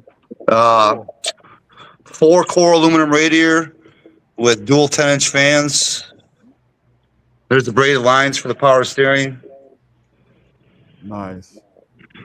Power brakes. Yeah, it's a fun little car. It's built turbo 400 transmission. 373 gears with Moser axles. It's got more stuff than I can even remember what the hell it has. Wow. That's a good thing. Yeah. I bet it gets up and goes. So Mm-hmm. you should fire it up so we can hear it. I don't know how good the sound translates on the hold on, I can do it. You But might how have about to, the translation? set us down. Take a chance. You might have to set us down away from it. Yeah, so hold on. Let me get the key. I bet it sounds like a beast. Sounds good, I'll tell you that. No doubt. Did he say what mufflers were on it? He didn't say that I remember. I know he mentioned headers. Say what? I know he mentioned headers. What mufflers are on it? Oh, ooh. Flowmaster, I want to say. Okay. 2 Hold on. chamber or 3? Huh? Yeah, I'm sure you don't know. I asked 2 chamber or 3 chamber, Yeah, that I don't know. but if you were unsure of the mufflers, you probably don't know that. All right, I'm going to leave the phone here. That's very sharp. Hold on. Yeah, so I'm going to leave it like here. So hopefully this way, if I don't put it too close to the exhaust, you should still be able to hear it. Yeah. Well, Yeah. Set it on your truck hood. my truck's all the way down the street.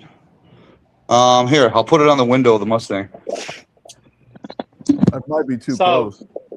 That's why I was saying, put it out there behind the car that's behind the Camaro. I think it'll distort it if I put it that close to the exhaust, though. Well, don't put it that close. Like put it on the roof of the other car, the car behind it. Maybe. Okay. Just start the car and walk around. There we go. Patience, Rick. Patience. Just start the car. I don't even need to listen to it. I'll just take it. I'm just saying we'll figure out what sounds good after he starts it. We can talk about it all day.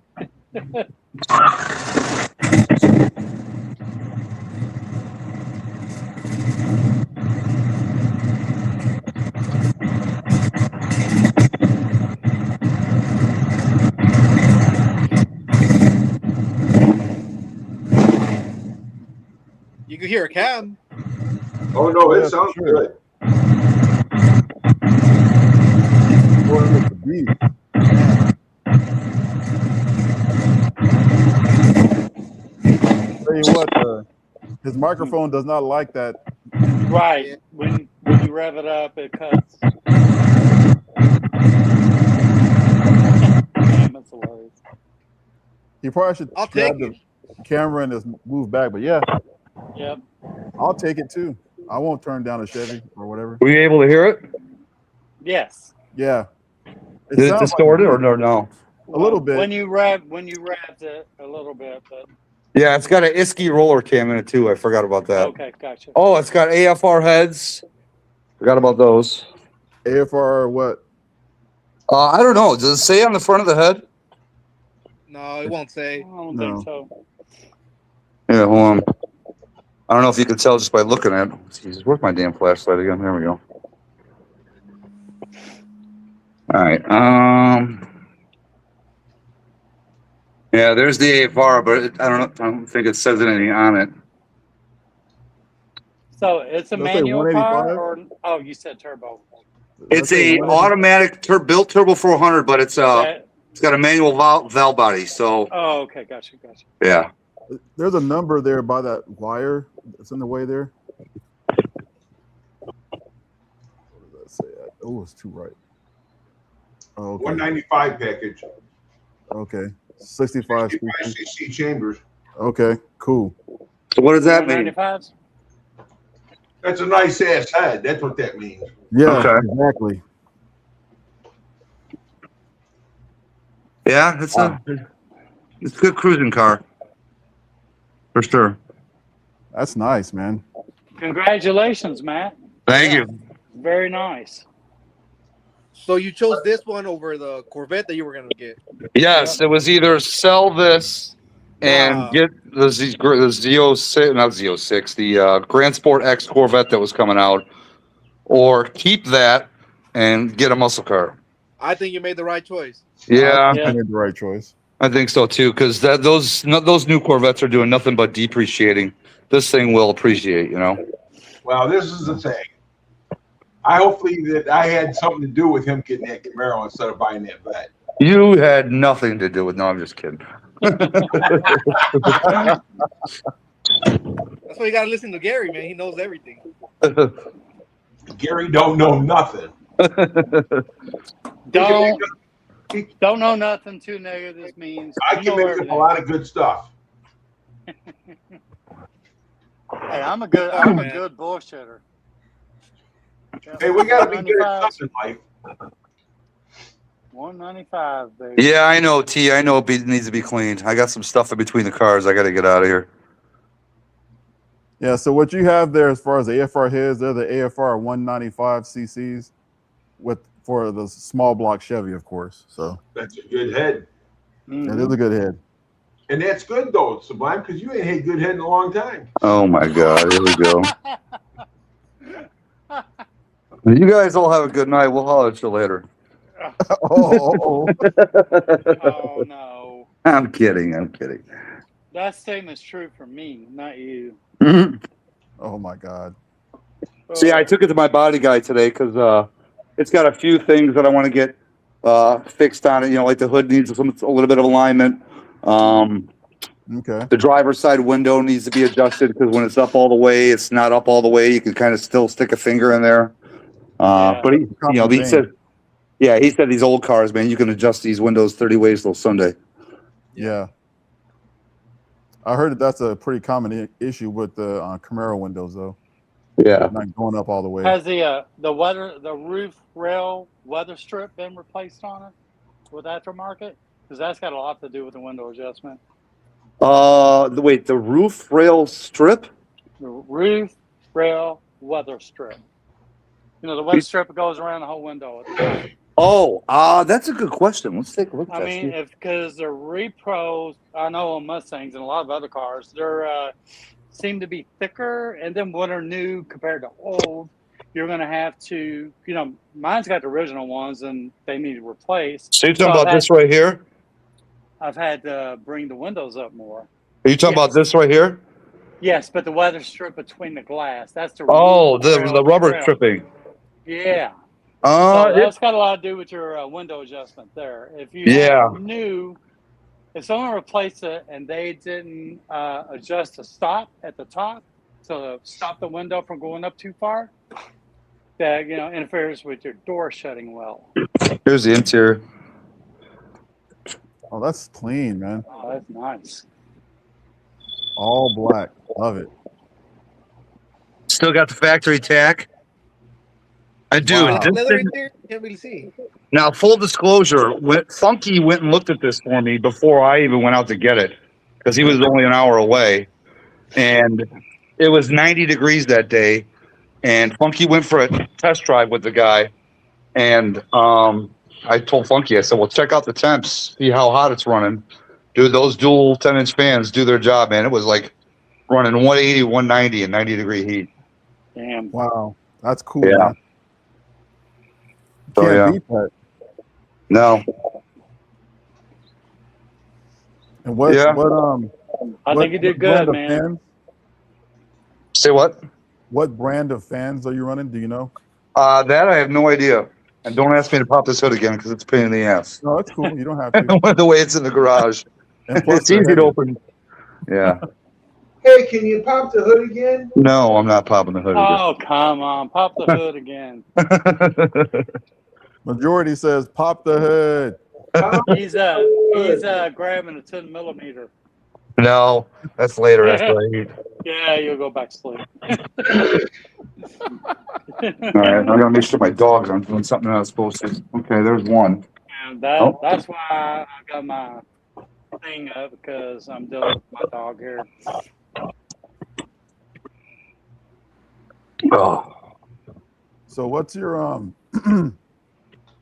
So Gary, Yes, sir. what heads are you running on your engine in your Fairmont?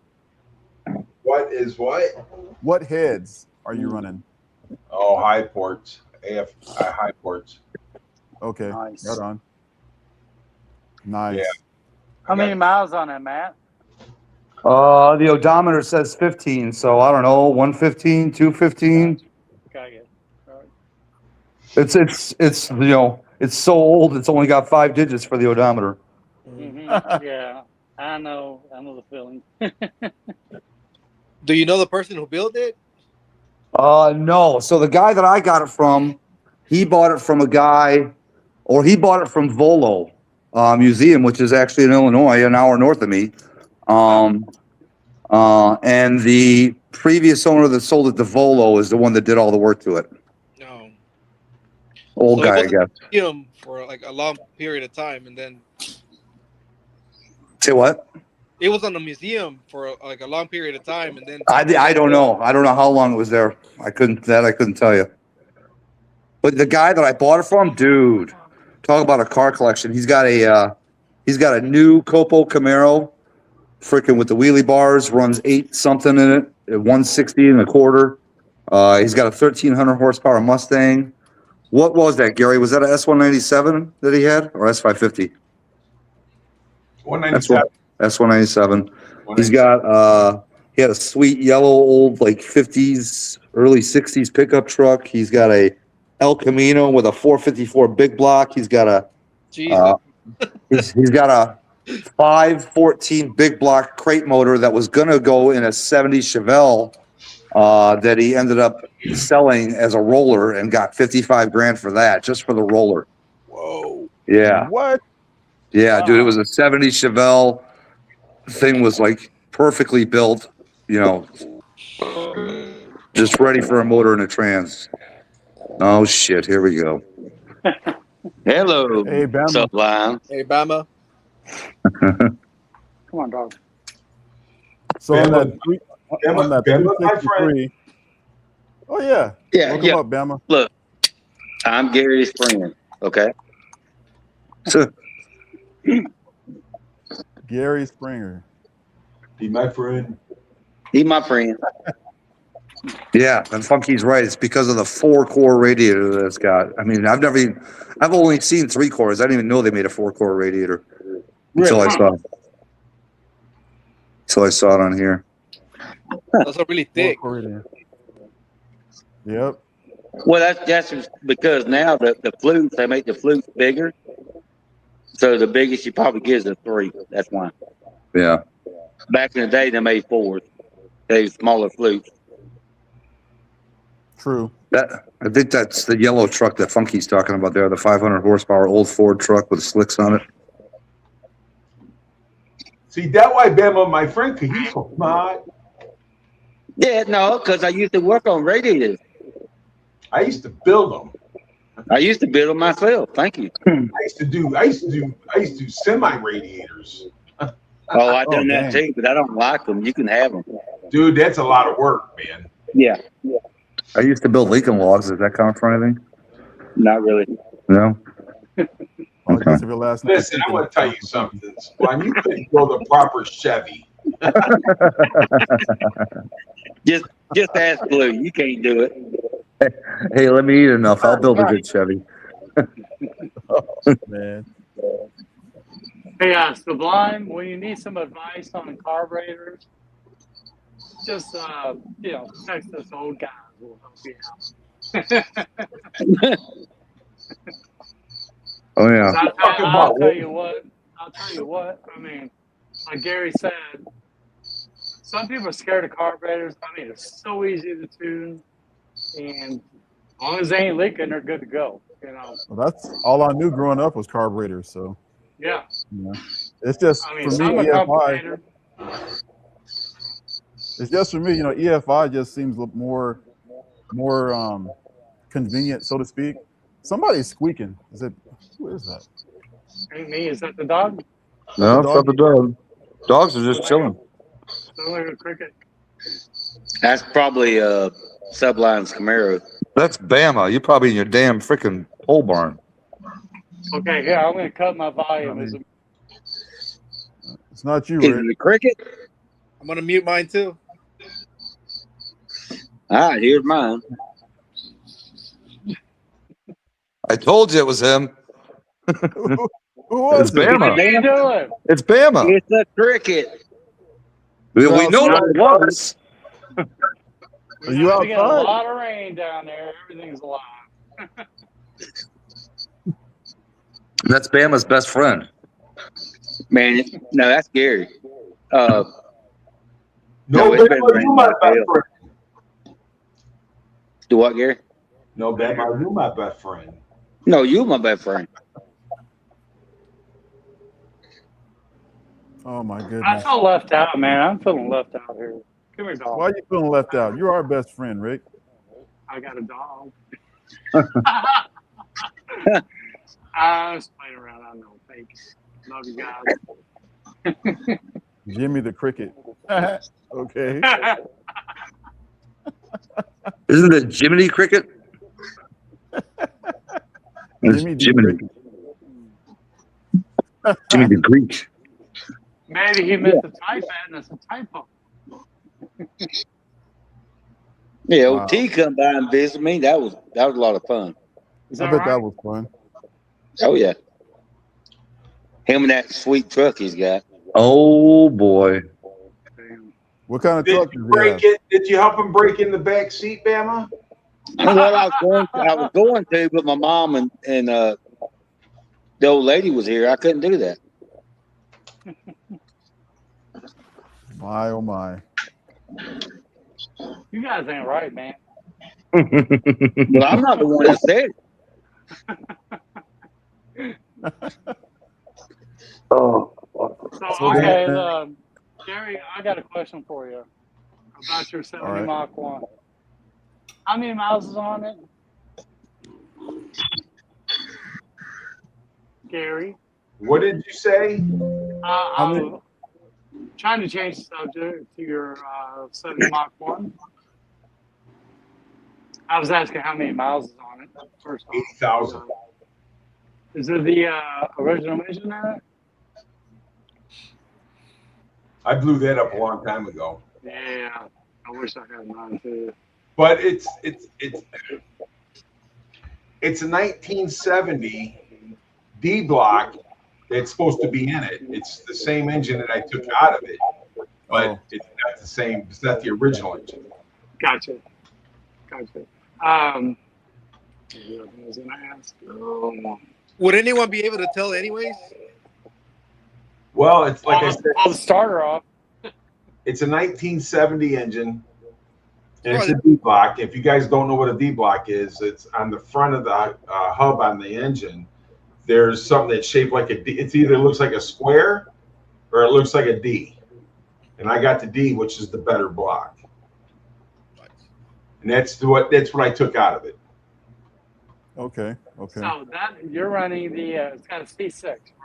Yeah. Oh, I'm running a C6, but the original trans was a C4. I mean, FMX. Yeah, so the C6 got a manual valve body in that too? It does right now, but I'm getting ready to put a new trans in it, so that's going okay. I gotcha. Is it a reverse valve body? Nope. Nope. Okay, gotcha. And so, what about yours, Rick? Is yours all numbers matching? Nope. The engine's not. Transmission's not. Rear end and all the body panels are. So I guess that's probably some of the most important. All the body panels, original quarters, everything.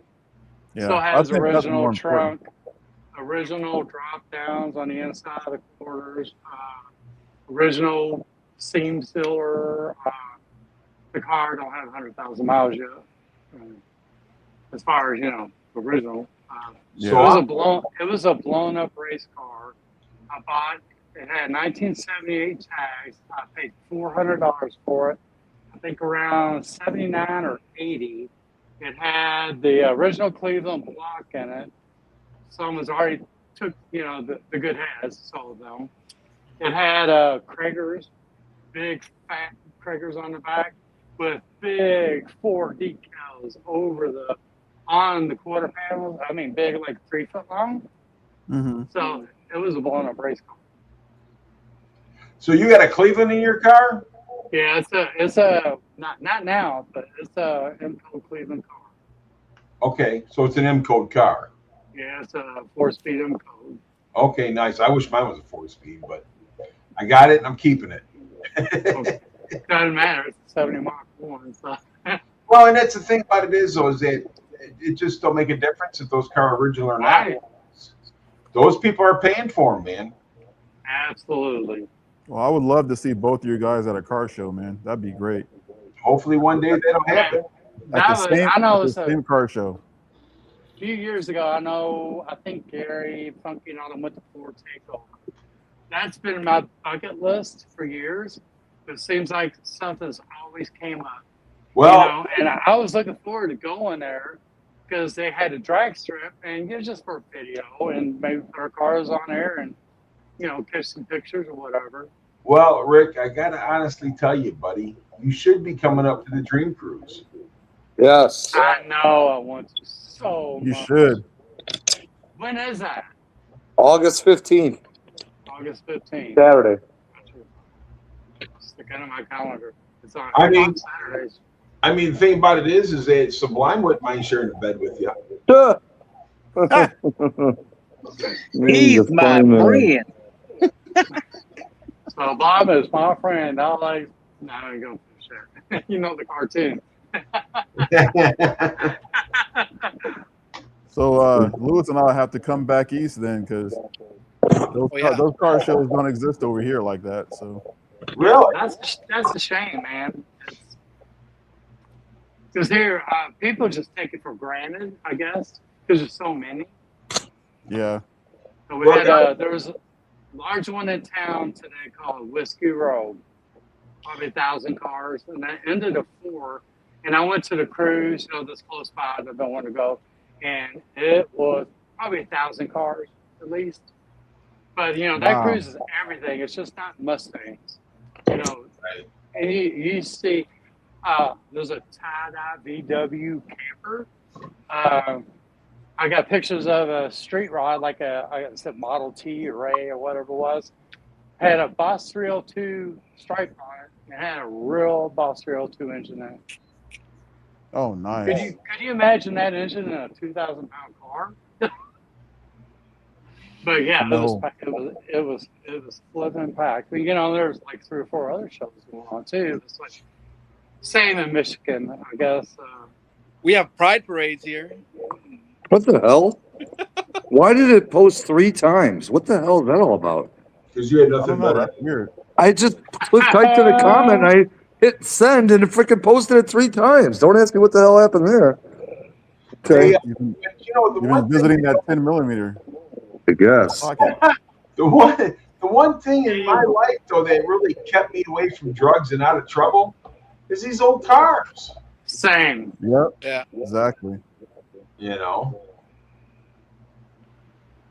This beats sitting on a bar stool somewhere, that's for sure. Right.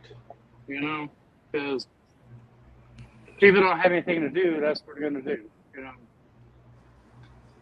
Oh, I did my drinking and stuff back in the day, but I never really got into drugs or nothing. Yeah, same. Funky, are you still here? Funky. Funky. He's in there. That's the great thing about cars, that you know you don't have money left over to do anything else. You can't. You can't buy alcohol. That's why your wives don't like them. That is the truth. Because you can't take them out on dates. You gotta buy them something in between park orders, you know. That's hilarious. So I figured I'd share with you guys what I'm putting in the 363. Yes. So, yeah, let's talk about this. So it's a Mano war block. Nice. So if I ever decide to go nuts with it, it'll handle the power. Yes. But I'm gonna say NA for a while, obviously. So it's a Mano war block, 363. Let's see what else I got here. The Anderson N113 camshaft, so it's a big cam. So that means I'll have no vacuum, so I'm gonna have to go hydro boost. So, and then for the heads, it's gonna be a trick flow, twisted wedge, 227 11R heads. So those are the ones with the 22-degree valves that you got to run special pistons with. Yeah. To twist the wedge, right? Yep. So she's gonna. Once you commit to that, you're committed because I don't think anyone else makes that head. Yep. Or a compatible head for those pistons. You're gonna have a lot of fun with that. Oh my goodness. Yep. So she'll be a screamer. Did you sell the supercharger yet? You sold the it's gone. Right? Yep. Good. That's how I put the down payment on the engine. So all went well. Who's putting the engine together for you? Ford Strokers. Okay, nice. Yep. The reason why I went with them is because they're not like a cookie cutter thing, you know. The guy actually builds it himself, you know, and so it's all hands on. And then for those of us like myself who don't really have all the money, they allow you to make payments, and so you just go pay as you go, you know. Oh, that's cool. So they probably have a warranty too. Huh? They warranty the block. Yeah. Everything's warranted. So. Yeah. Can't beat that, man. So basically, you're going with the same heads I got on my 414. Yeah. Trig flow, high ports. Yeah. Yep. But my camshaft is going to be it's one of the biggest that Anderson carries. So. Yeah. See, that's what I got. The Fairmont is the 700 lift. I don't know all the stats on it right now. It's a 700 lift. That's a lot of lift, baby. Yeah. Well, Anderson doesn't publish the lift or their. No, they don't. Now, is your car a automatic or a stick? What'd you say? Is your car an automatic or a manual? It's manual. I wouldn't drive an automatic. Well, that's right. Hey, I it's a got manual. until I get my 4-speed or 5-speed. So then, check this out. So I was all excited. Huh? What kind of transmission you going with? Probably going to be a TKX at first. So go to TKX because that's one of the things that Lewis pointed out to me because I was all excited about the motor and And Lewis says, "Have you thought about your transmission?" And I was like, "Oh, dude, seriously?" I was like, "Well, there goes another two or three grand." Well, you're going to say more than that. Well, once you get hit with that T5, it's all over. So MGI just bought one. Hey, you better go in there and start talking real nice to the wife right now because you're going to by the time. Don't think I haven't. By the time I would start with rubbing her feet, but anyhow, by the time you buy the clutch, the blow-proof valve housing, and everything else, yeah. Yeah, you bet. Well, I And you mean, better you can call buy Andrew at Handling yeah, Motorsports. Talk to exactly. him. That's the MGI plan. just I bought know. one from them. Yeah, they actually sell full kits. Come with the bell housing, clutch, everything. So What's the price tag? probably like, I think it was like 2,800, almost $3,000. Okay, that's not bad. That's not bad, man. No. That's not bad at all. Dogs, chill out. It's I only thought going to about go doing up. so what transmission do you guys prefer? Like a TKX or like a what's the 6-speed? I can't think of it right now. I do a T56 Magnum. T56 Magnum. That's it. Depends on how much power you're running, I guess. He's putting up Yeah. shit, dude. He's gonna probably have about 700 horsepower. Yeah, it's gonna be a lot of power. So It's Yeah, going to be really- a the TKX might be. TKX But stronger. you got to look at your torque and everything on that. So you better find out what that engine is going to do before you do anything with the trans. Because the Oh, TKX yeah. might not be enough. Because a lot of that stuff you're going to have to kind of match up. Yeah, exactly. You know, I mean, I want to get the motor first and look at the specs, you know. right. So- That's what you need to do. Because I got the 14. Like I said, I got a 700 lift on it. That's huge. And then, you know, I went with the C4, but I give the guy the transmission that built my transmission all the specs and everything for the engine, the rear end, and everything, so he can give me the right torque converter and everything. You know what I'm saying? And it's Right. basically what you got to do with the manual. So you make sure you get the right clutch, you know, and everything else. So Yeah. When you find out, call Andrew Handling. Tell him what you got. Don't mention my name, but you'll be fine. Okay. Yeah, definitely don't mention his name. Yeah, don't mention my name. That'll get you an extra 10% tacked on. Yeah, 'cause- yeah. I I'm know, always messing with him. He's always messing with me. That's it. Yeah, they're good people, man. I met them at They're Motor good City. people. Damn good people. I met them at Motor City. They're pretty cool, man. Yep. Family-owned business, one of the best kinds, you know. So. Yep. I met him here at NMRA. Yeah, his daddy was one of the best stick shift drivers you ever seen. Oh, really? It's all right. Yeah. I didn't know that. Yep. There's that cricket, baby. Yeah. His buddy's back. Oh, I'm sorry. I'll mute. No, don't. It adds character. It's not bothersome. Larry.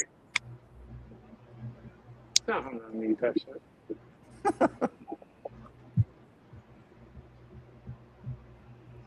So. Hello. Hello. Hello? There's a low in there. Low in there. Hello. So, Gary, on the 70 Mach 1, I'm going to know everything because, you know, I'm into those. How many miles on the chassis? how many miles is on the what? Chassis? 80,000. That's about where I'm at. I think 84. 80,000 miles. The engine and transmission and all that. Well, the transmission's actually the original transmission, but I put it back when I was 8. But the engine and stuff, all that stuff was done in 2008. So I'd say I probably got about 2,500 miles on that engine. Yeah, I did. I redid this one in 2009. Right. But I got a new transmission sitting in the garage waiting to go in it. Nice. Nice. Is it a Dearborn built car or a Metuchen? Yes. Metuchen? Okay, My car, that car was built in Dearborn, Michigan. And the car was sold at Jack Dimmer Ford, which was the car dealership down the street where I grew up at. Okay, cool. Yeah. My dad bought that car, paid $500 for that car in 1978. Wow. That's close to my story. Very cool. Unbelievable. Another $400 car. I mean, so anybody watching where Fox bodies are now getting hot and you think $1,000, $2,000 a lot of money, bro, get yourself in the game because wait for 5, 10 more years. Just saying. $400 car here. You know. So That's why I said that your car and my car both cost about $5,500 out the door back in 1970. yep. Yep. Now they're worth $55,000. Right. Imagine that. Yep. What would you, I know the sentimental value thing, have you ever thought about selling your car? What would you ask? For the 70? Yeah. Oh, I don't think there's enough money out there for me to sell that car. $1 million.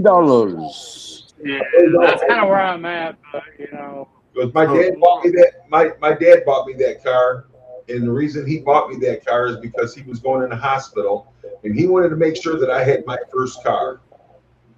That's awesome. So do you plan on like passing that down to your grandkids then when you can't drive anymore? Hell no! I told my wife to sell it when I die. Leave it to the Beagles, baby. The Beagles get the car.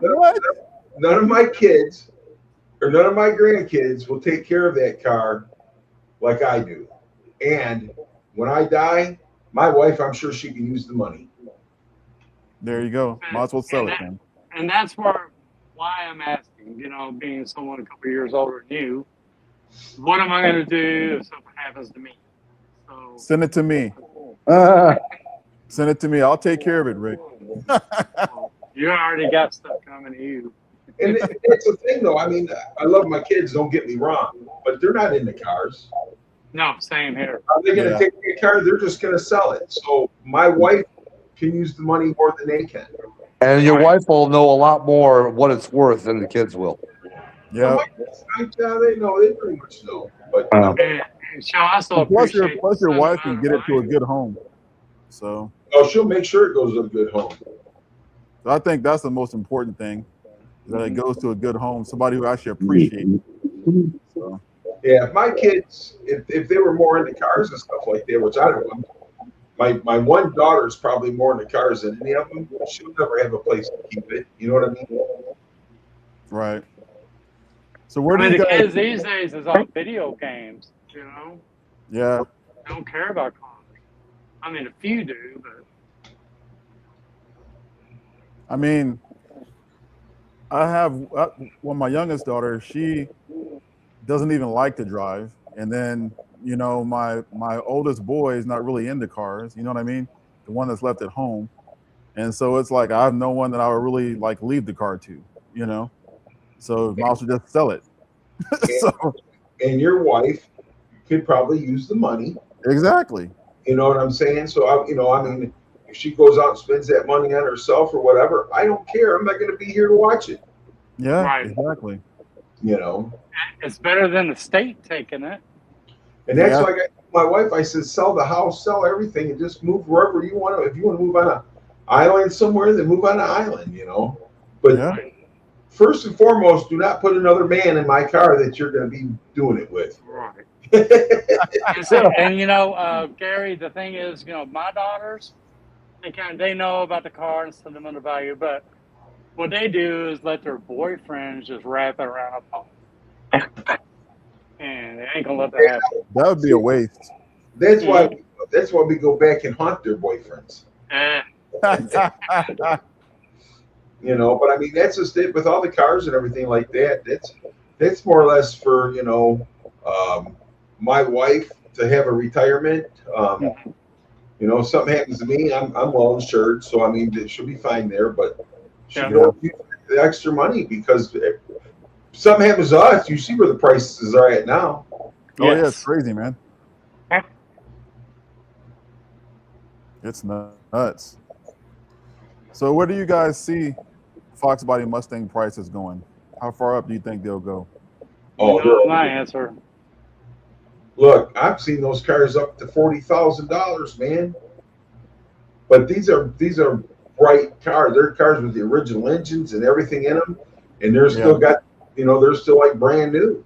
They're going up to $40,000. So yeah, they'll be just like the vintage Mustangs. They'll go right up in price.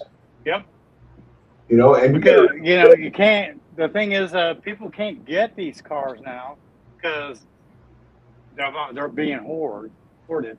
Well, and to get this car is going to take a lot of money. Our 70s, Rick, our 70s, people can't get them. They cost too much, so they're buying Mavericks.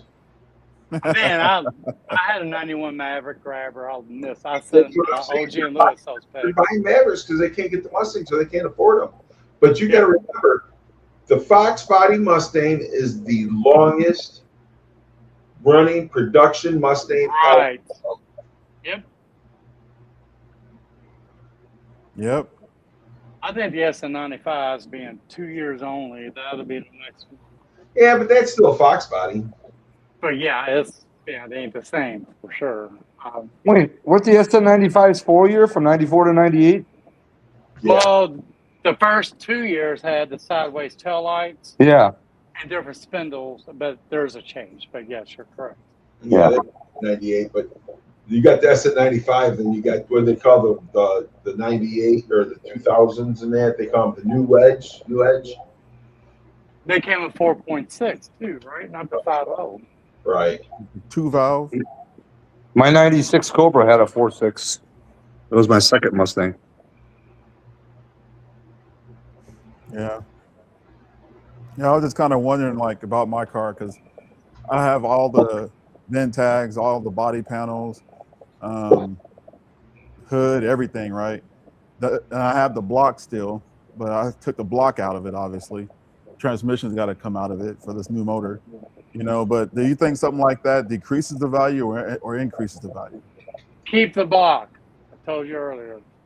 You were thinking about selling that block? No, dude. You sell an original VIN number block? Don't. Well, no. Don't. I mean, I'd throw the engine back together with the parts you got the way it was, with some freshen it up, and just bag it, stick it on an engine stand. I don't think you ever took that engine apart, did you? What was that? My engine? I don't think you ever took the original engine apart, did you? Yeah, it's apart. I took it apart. Okay.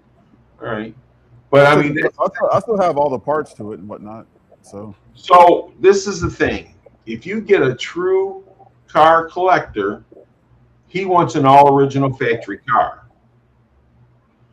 So how many of those people are around anymore? Not very many.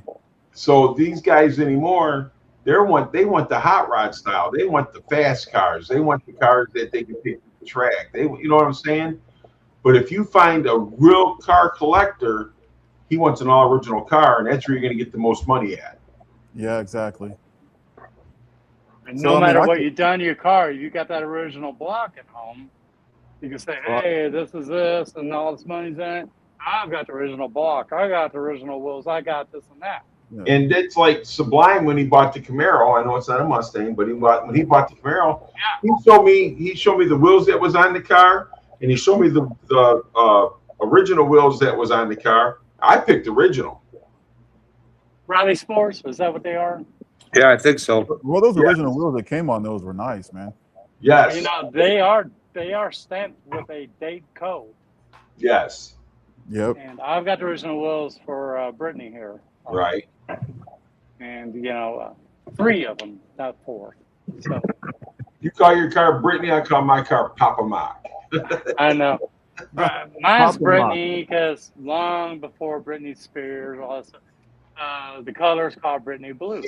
She's seen Britney Spears and he just drools. Oh, she's whacked out now, man. Oh, dude, she is, man. Man, I feel bad she's for that gone. girl. Little does everybody know, on the back window of that car, Rick has "Oops, I did it again." I'm gonna have to do that, man. I have to do that. Oops, I did it again. I'll put it on. James, I'll put it on Nightmare because this is the second one. James, another question is that do you plan on keeping the body of the car all original, right? You're not going to dub it, anything like that? Nope. Okay. Are you going to tie the frames? I already did that. Their subframe connectors, full subframe connector. Full length, I should say. See, I haven't done it on the Fairmont yet because I was told that I need the car to be at the sit and wait with the engine and trans and everything in it. So that way, when they do the connectors, everything will be straight and flat. Right. Yeah. So mine was done with everything in it. So. Right. That's where you're supposed to do it. Yeah. Somebody know. was saying something. I was yelling at my dog. She's trying to semi-aggressively play with the pit bull, and they are playing, but it's like sometimes it just progressively gets more aggressive, and it's like I want to shut it down before it does. My dog usually acts up during, the stuff because she wants me to play with her. But this whole time she's just sitting at my feet, being good. So you can probably hear it in the Gary. background. She's getting used to it. Here's a question for you, Gary. So is your Fairmont, is it more rigid and stiff than the Foxbody Mustang? It's a Foxbody. Yeah. The Fairmont is actually the very first Foxbody. That's right. They come out in '78. I didn't know if it had like less flex to it or not. No, it's the same thing. Actually, they're a little longer. Yeah. Yeah, I was gonna say because I know the Continentals are a Foxbody, but they're longer. Right. So they're a little. How does a Fairmont relate to a Granada? Because the Granada would relate more to a Maverick or your car, your 70. Right, I thought. But when they're 2 years before the switchover, they were Fox chassis? No. Okay, gotcha. Fairmont didn't become a Fox chassis until 1978. Okay. No, I mean the Granada, so I don't remember that. The Granada did have a Fox body, but they didn't come over until 79. Okay. The 76, 77, and 78 would be more like our Mach 1s. Gotcha, yeah. No 4-link rear end suspension. No. But good brakes. Oh, yeah. But I mean, that's what made the Fox body so good to the Chevy guys because of the 4-link rear ends, man. I mean, here you pretty much got a ready-built race car coming off the assembly line. You know what I mean? Exactly. That's why so many LSs are getting dropped in them. You got to stuff them in. You got to adjust and make them better. But that's what you got. So there's also that one car with the 4 doors, right? I think it's an LTD. Yeah. Is that considered a Foxbody as well? It's small LTD, yes. Isn't like the Mach 4 or 5, something like that, or Mark? I mean, that's a Foxbody too, right? Yes. The Continental. Yeah. Yeah, they had a Continental and then they had the Mark. So both of them, they were Fox bodies, yes. I like to build a Fairmont wagon or an LTD wagon. That's how funky. Awesome. Yeah, that's funky. Yeah, that's what I was going to say. That's Funky's ride right there. I can't buy nothing until Fairmont's done. Yeah, I can't either. And Pole Barn. Pole Barn. I'm having work issues. A couple of guys know about it, but anyway, can't buy shit. Well, I hope you're doing all right, dude. I hope I'm doing good. I'm doing great, man. Thank you. Yeah, just hang in there, man. I'm doing great. Life is awesome. You got to learn, though, Rick. You got to understand. I'm going to say something really stupid. You got to stop picking your butt before you pick your nose, because it is just for obvious reasons, right? Oops, he did it again. Oops, he did it again. Nah, be damn. Anybody that doesn't want to do YouTube, look at all this fun. Look at all the laughs. Look how happy it makes everybody. But that's what I'm saying, though, dude. We have a good time, and then the money, whatever. I mean, it's the friends that we make on here, and I've said this multiple times. The friends that we make in here, you can't buy that. You can't buy. Oh, they're great. I know. That's right. That's right. True story. And that's what I like about it. That's why I started my group as well. And to meet people local and try to tie everything together. I was just doing a social thing, and I was going to try to make a business out of it, actually. But and sometimes we use sometimes we get excuses and this and that, and whether we feel bad or not. But we can come up here, talk to one another about cars, joke around, and have a laugh, and we forget about all the life problems. Exactly. That's right. 100%, man. 100%. Hey guys, I got to take these dogs out. I got to go pick up my daughter, so I'm gonna get out of here for now. Bye. Bye. Bye, man. Take care, man. You guys all have a good one. Great Thank talking you, with you as always. Later, Sublime. All right, later, guys. Later, man. Yeah. But I mean, the thing about it is, and OG, we appreciate you because you guys are bringing people together. That's what it's all about, Right, exactly. Because that's the whole thing. The reason why I thought about doing the live streams was to bring people together. To be able to spotlight people's channels. For since some of them aren't really known, by everybody. Right. So it's time to get them out there. So that they can contribute to the community. So. Well, you're getting some really popular guests, so I think you're doing a great job, James. Thank you. Well, really it's the three of us, right? So that's a good thing. Right, but yeah, you initiated the action. You're doing a really good thing here, getting people together, getting people's channels noticed and stuff like that, and can't beat it. Well, thank you. I'm glad I can help. That's what it's all about. When I got the word about the thing, I think about a week ago, I think I got, where you had posted it, and I copied it and put it on my page, on my Facebook and that, so people can see, Yeah. Yeah, that's what I do, to me, Facebook, I just put stuff out there. I really don't communicate a whole lot on it. I'll use Messenger or whatever, but or just text. Anyone knows me, they'll text me. So what do you guys think about TikTok? I've never used it. I haven't either. I was just considering it, but I've looked at it before, and I really don't like the video formats and stuff like that, and all the short videos. I mean, shorts are one thing, but I don't know. It just seems different on TikTok for me. I'll tell you this. I had a TikTok thing on my other phone. I lost my password and all that. And I looked up Mustangs. There was a couple of Fox channels. They were getting no views, man. Less than 100. Wow. But I use Instagram. I got a few things on Instagram and stuff like that, and reels and stuff like that. But TikTok never turned me on. Yeah. I like Instagram. Instagram's cool, Yeah. I feel like TikTok is probably for younger kids. They do dances and stuff like that, Exactly. Challenges. Yeah. Exactly, yes. They don't really want to know how to change your oil. They probably, they're not interested in cars.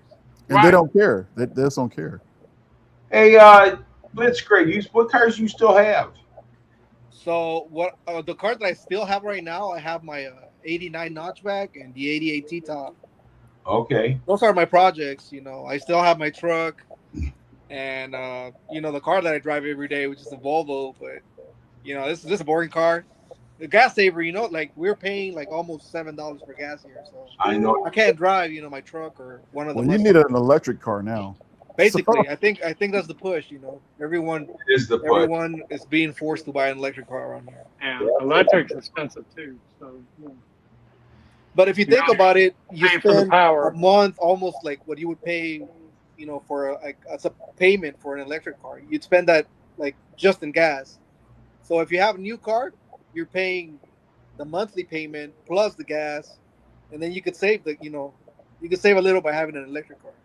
Right. So here's a question for you. So you guys remember, well, the older guys here, remember when diesel first came about, diesel cars and this, that, and the other? Yeah. Right? And how diesel was cheaper than regular gas. Yeah. But the very time that everybody started buying diesel, then all of a sudden it shot up. And now diesel is the most expensive. Yes. I see that to happen with these electric cars. As soon as everybody buys them, then they're going to charge you an arm and a leg just to charge your vehicle. It's a trap. Yeah. It is a trap. Oh, yeah, because what the thing is, to make diesel fuel is the cheapest thing to make than gas.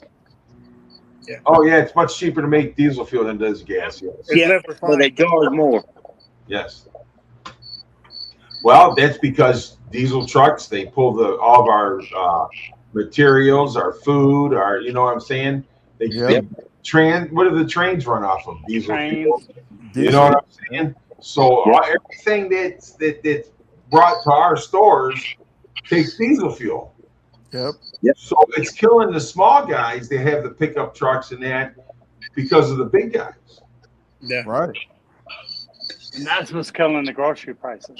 Yeah, I know one of my friends, he just bought an electric car, and he was telling me that when he charges it like a Tesla charge station or whatever, he says that he pays by the hour or something like that. And I was like, that's interesting. He says it's really, really cheap. It's like $20. What was that? It's like $20 to charge like at a Tesla. It is now. Yeah. It is What I'm saying is now that later to- on it should go up. I'm pretty sure it's going to go higher. Well, it's according to what Yeah. station you're at, how much wattage you get to charge it, and how long it takes. Yeah. It's according if you're a Tesla charger or somebody else's charger. Yeah. Right. I know they have the chargers you can have installed in your home too, right? Yeah, and that's going to cost you. That and also the chargers that you install at home, they take like 8 hours to charge your car. So you have to leave your car overnight. Say if you went to like one of those superchargers, they call them the Tesla supercharger stations, then you only need to be there about 45 minutes, which is still a long time. But, but man, I'll tell you what, when you quick charge a battery like that, I don't care what kind of battery it is, it rips the battery apart. Yep. But that's the whole point. That like in a few years you need another one. Yeah, but you go, some of these cars, man, they want like $30,000 or $40,000 for a battery. They got to take the whole body off the chassis and everything and replace that battery. Yeah, they want you to replace the whole car, not just the battery. Yeah, one of my coworkers owned a Dodge, was it Cobalt or something like that? That's an electric car. And he bought it used, drove it for a year, and all of a sudden the batteries were going bad on it.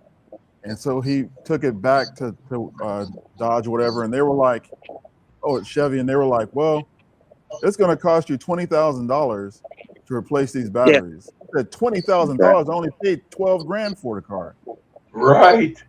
He's like, well, you guys can keep it. So that's crazy, man.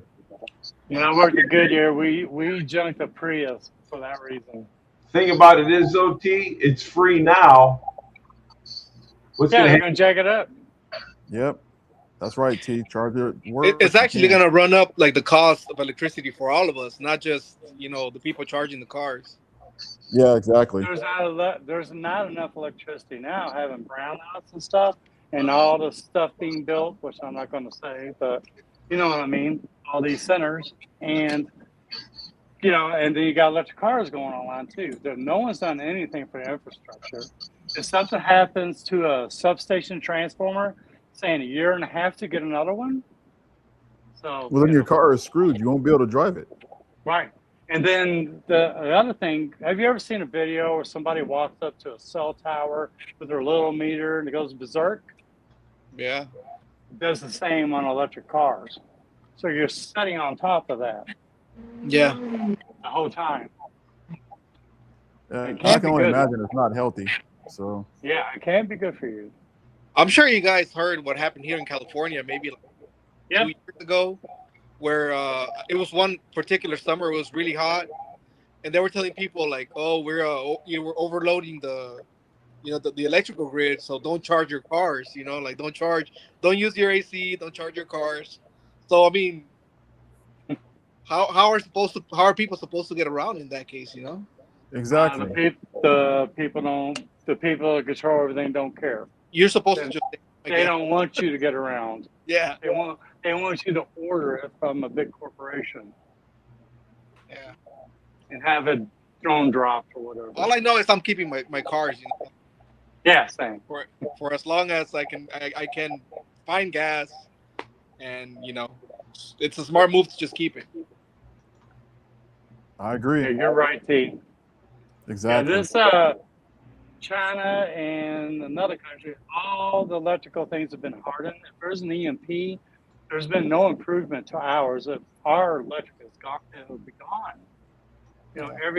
Everything like a train track becomes a wire, and it blows everything up. There'll be nothing left. So they've done nothing to protect the system. And in the meanwhile, Mr. Musk is the world's first trillionaire. Yeah. There you go. Nice. That's crazy, man. He should be. Wow. He's smart as hell. Yeah, he's real smart. But you could take some of that money and, you know, put it back to the community, help people out, you know? So.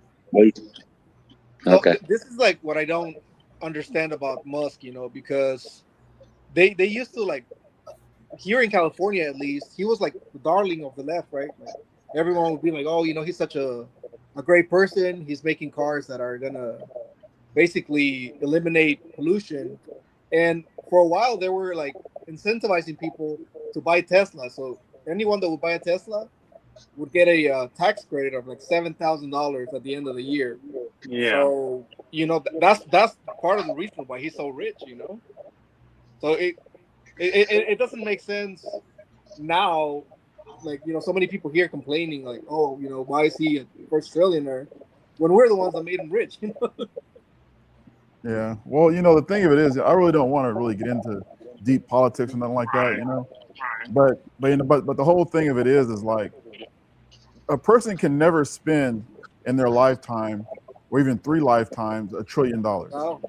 You know, so to me, it makes no sense for one person to have $1 trillion. Why not That's give that more than a around whole to people? whole country's You know, GDP. exactly. You know, give it to people who can actually use it, help fix the economy. You know, I mean, Yeah, it's that's also just my the personal fact, opinion. So yeah, it's also the fact that the trillion is you know, it's an imaginary number because he doesn't really own that much money. It's just, I guess his assets are worth that much. But if you were to like try to like sell it, then the market would crash, you know? So he's not really technically worth $1 trillion. Anybody with Yeah. $1 trillion, it's mainly assets. Yeah. It's mainly assets. But this is the Yeah. thing, though, and you guys might disagree with me, but I don't think so. But I'd sure the hell like to try to spend it. Yeah, I would try. Yeah. But like Yeah. what Yeah. they say is like you could spend $1 million every day, and it would take you something like 3,000 years to spend it. Isn't that ridiculous, like you're saying? If I spend $1 You'd million have fun trying to spend it. if I spent $1 million a day, which I'm sure I could, Come on, Gary. because I'm sure I could, how well do you think that would help the communities and the people that need it? Especially It wouldn't help nobody. no, it would help everybody because I'm spending it. No, it help everybody. It would help everybody because I'm buying. Yeah. I'm spending at the stores. And I'm spending the money. Yeah. But that type of money just doesn't exist. And But like, try to hoard that kind of money, you're not helping nobody. So get out there and spend Right. go to the mom and pop stores. Well, Go to the big box stores. Go to the little stores and spend that money. The Go to little the mom and pops. Yes. Yep. That's You how know, you're helping. support Yep, exactly. Mom and pops are getting crushed right now with this economy. Well, and that's mainly Not because work for one. of Amazon. I hate Amazon. Yeah. Amazon, Walmart, all them killing the pops. Sorry. You know. It's not Elon. But see, this is the thing, though. You try to take money like that and you try to help people.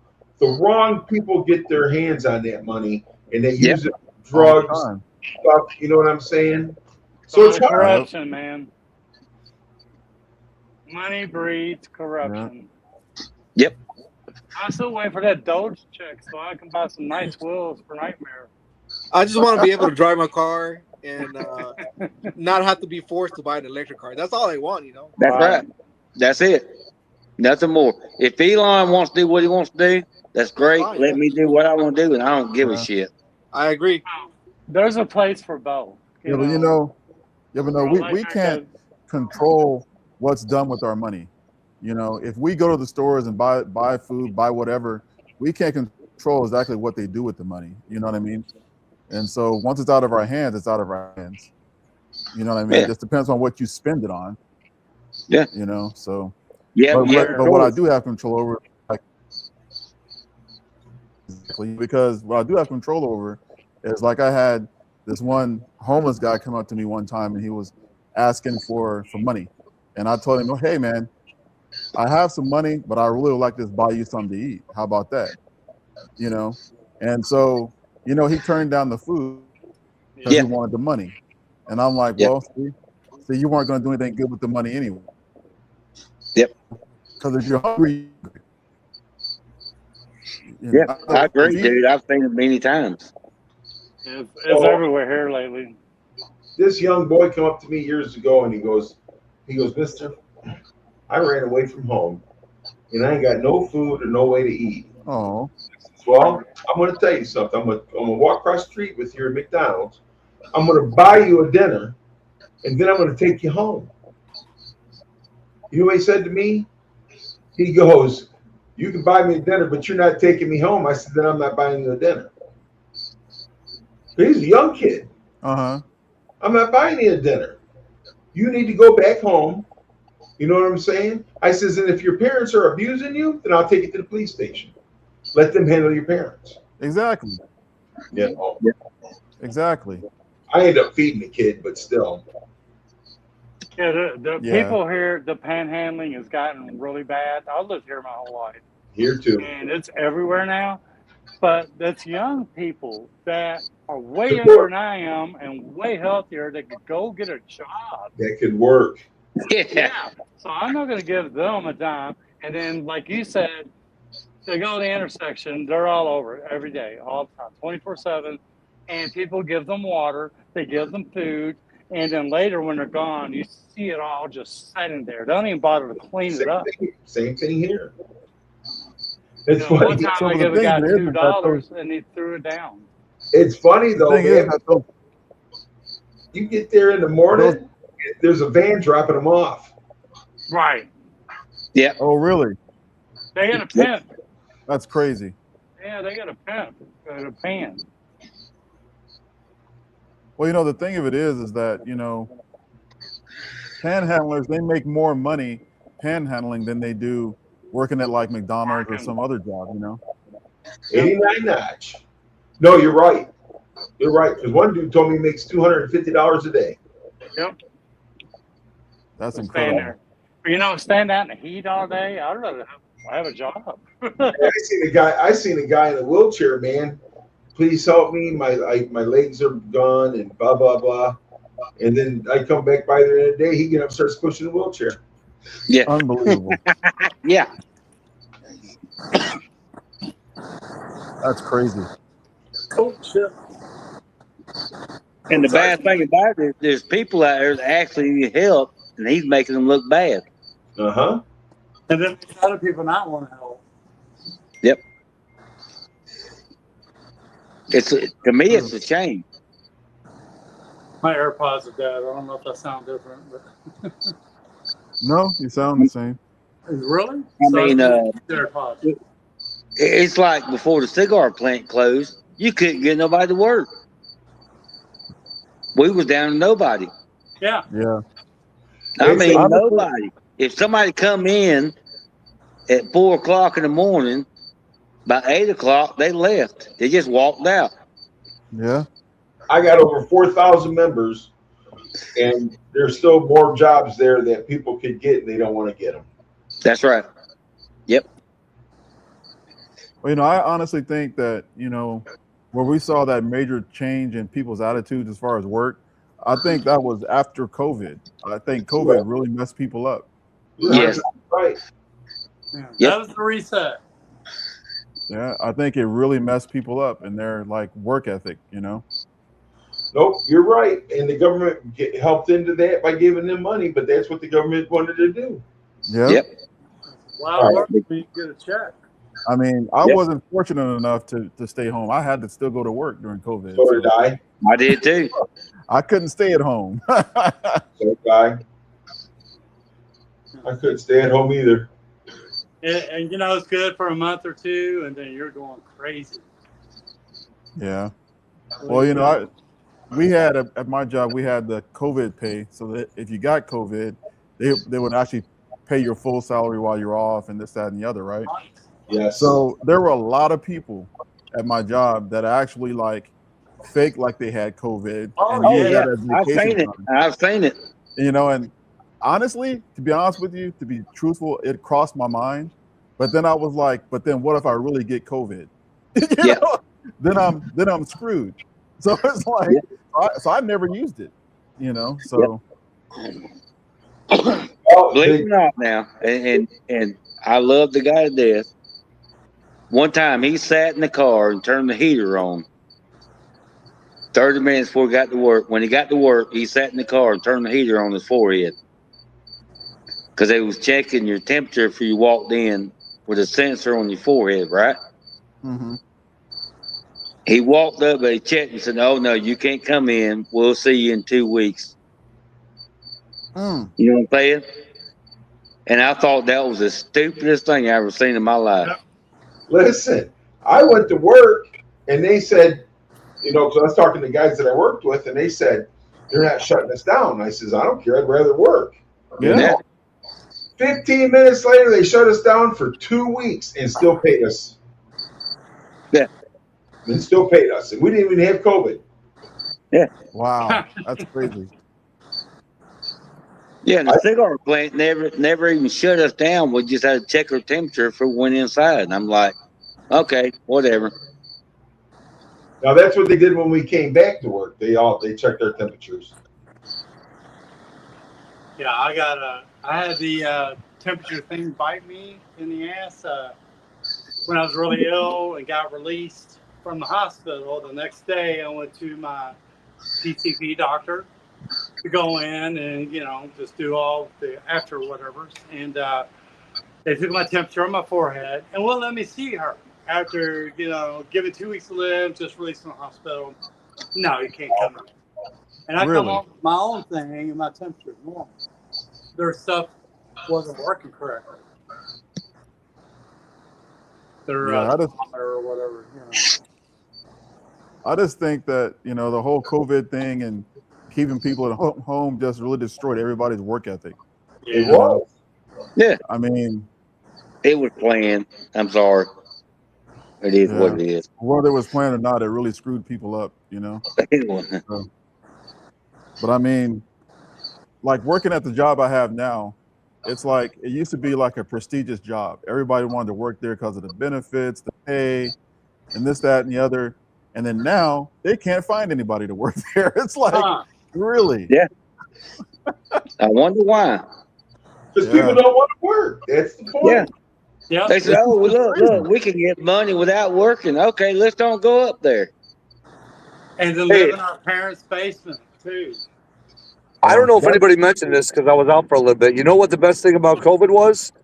It was a car guy's driving dream because nobody was on the roads. Right. Yeah. Amen to that, brother. Amen to that. Boy, I love having no rush hour coming home from work. Oh man. Oh yeah. Freeway. Take your hot rod out anytime you want because there's nobody on the roads. Yeah, but the best thing was riding down the road, leaving work, and you pull up beside somebody and they're all by themselves in the car with a mask on. I know. Yeah. I know it. That was the best thing. Those. I still see I those. would just look at them. We still get them around here too. And the mask does not even filter. But no, it does nothing.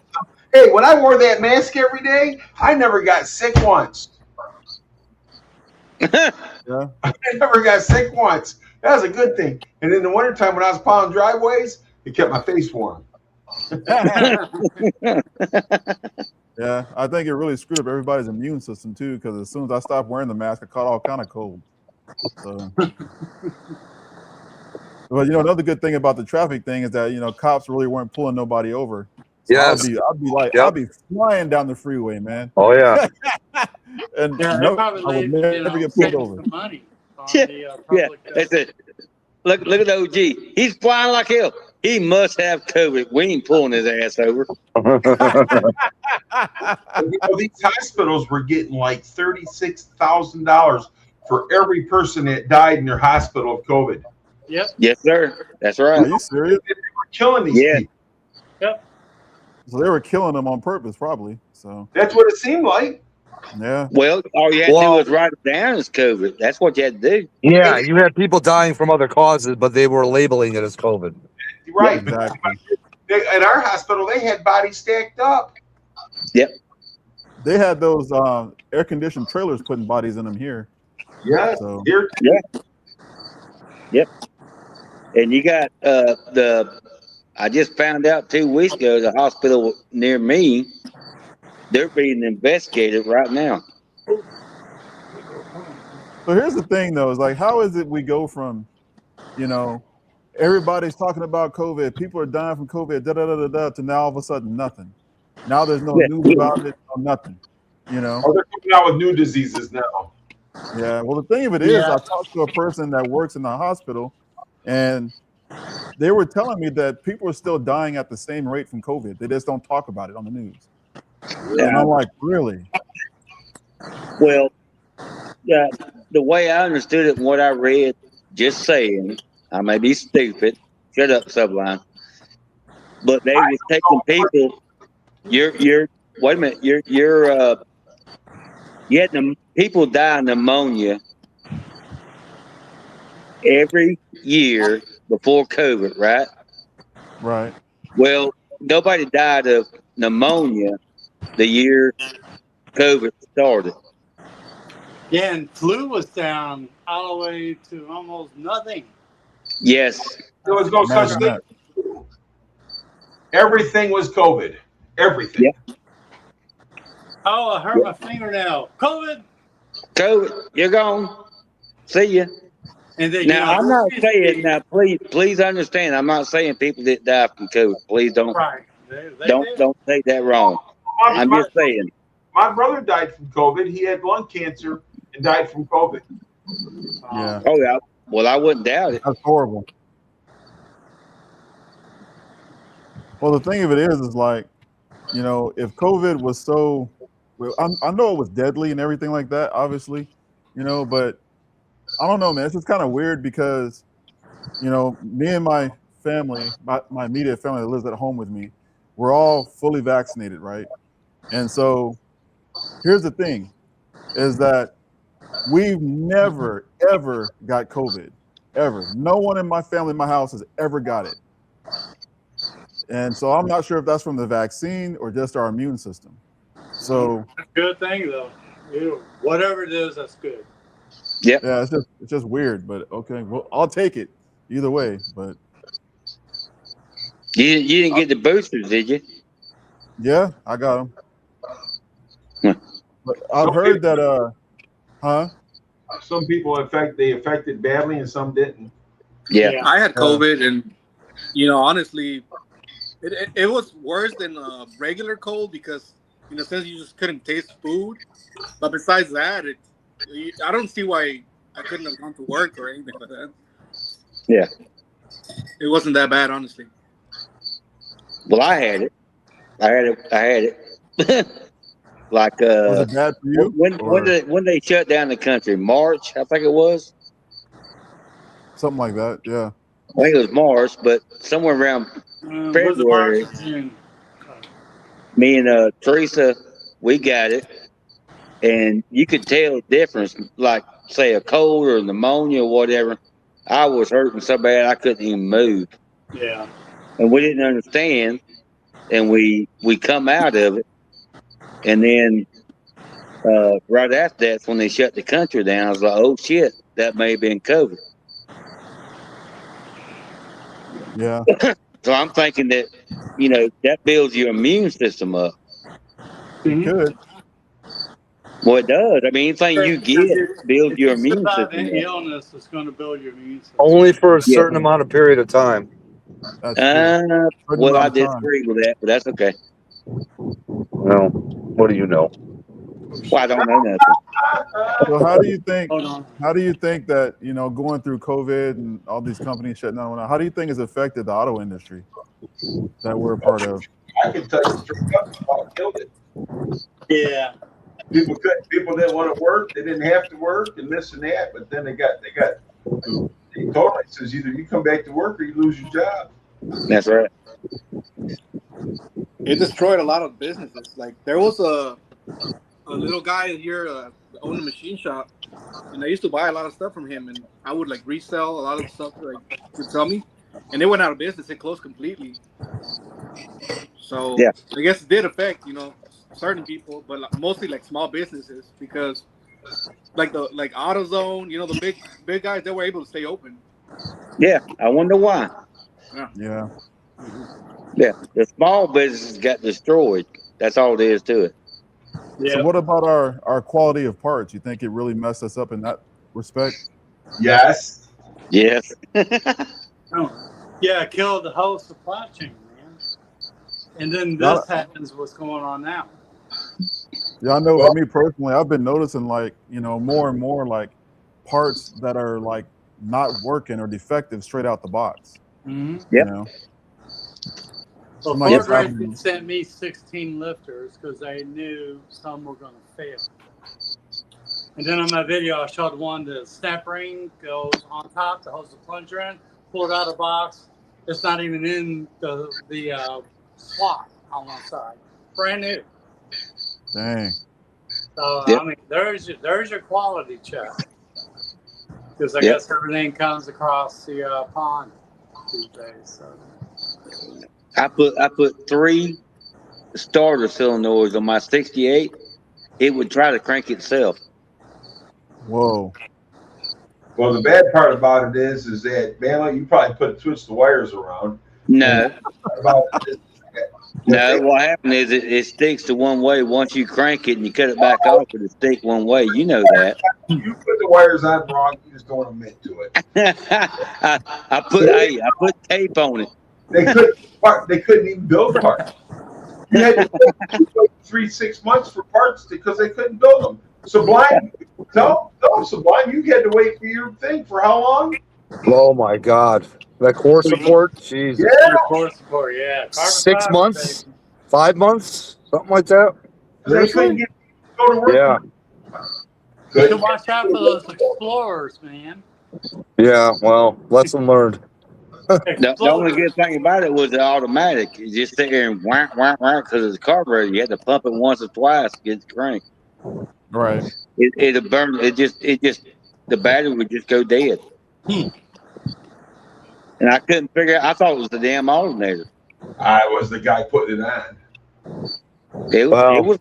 I put it on, but I tell you what, that's what it did because I think of Dwayne at the auto parts down there. He's got a garage too, and I said, "This is what it's doing." He said, "Well, I don't think I ever seen that." He put a new one on there. As soon as he hooked the battery cable up, it tried to start by itself. Oh, solenoid. You know what the problem is? Bama let that Cricket put that thing on for him. That's probably what it was. Jimmy D. Cricket. Yeah. AKA Master Mechanic. I had the solenoid sticking issue once on either this 70 or the other one I used to have, and I wasn't doing anything. Just had the hood up, checking on. All of a sudden, I'm standing here, and the car starts cranking by itself. That's right. But then, the key wasn't on, so I had no ignition. And I'm like, what the, WTF, right? Right. And I was thinking, man, no wonder why they say disconnect the battery. Because you never know if I'm going to have my hands in there or doing a fan belt or whatever, Exactly. Yep. Because you never know. I mean, even the cars had the solenoid on the starter. Well, I had a friend that had a Standard, and it was jumping across the yard. Dang. Yeah, that's because crazy, it was in gear and it was trying to crank because the solenoid was bad. Mm-mm. I didn't even know that till after what happened to me. Well, the one thing I found out is that nowadays, when it says that it's American made, doesn't really mean that it's American made anymore. No, that's simple in America. It's just really not American made anymore. That's the sad part. All the aluminum melting and all that happens overseas because of the EPA here. I saw a post on Facebook today that said that the 66 GT40 was made in Europe, but made by Americans in Europe. So people in the comments were arguing, well, it was still made by Americans, so it's American made, even though it was made in Europe. Wow, that's crazy, bro. Yeah. That's kind of almost like the conversation about built versus bought, because there's always a red line where someone considers something else different than the other choice. Right. You know what I'm saying? Because Well, everything's been bought initially.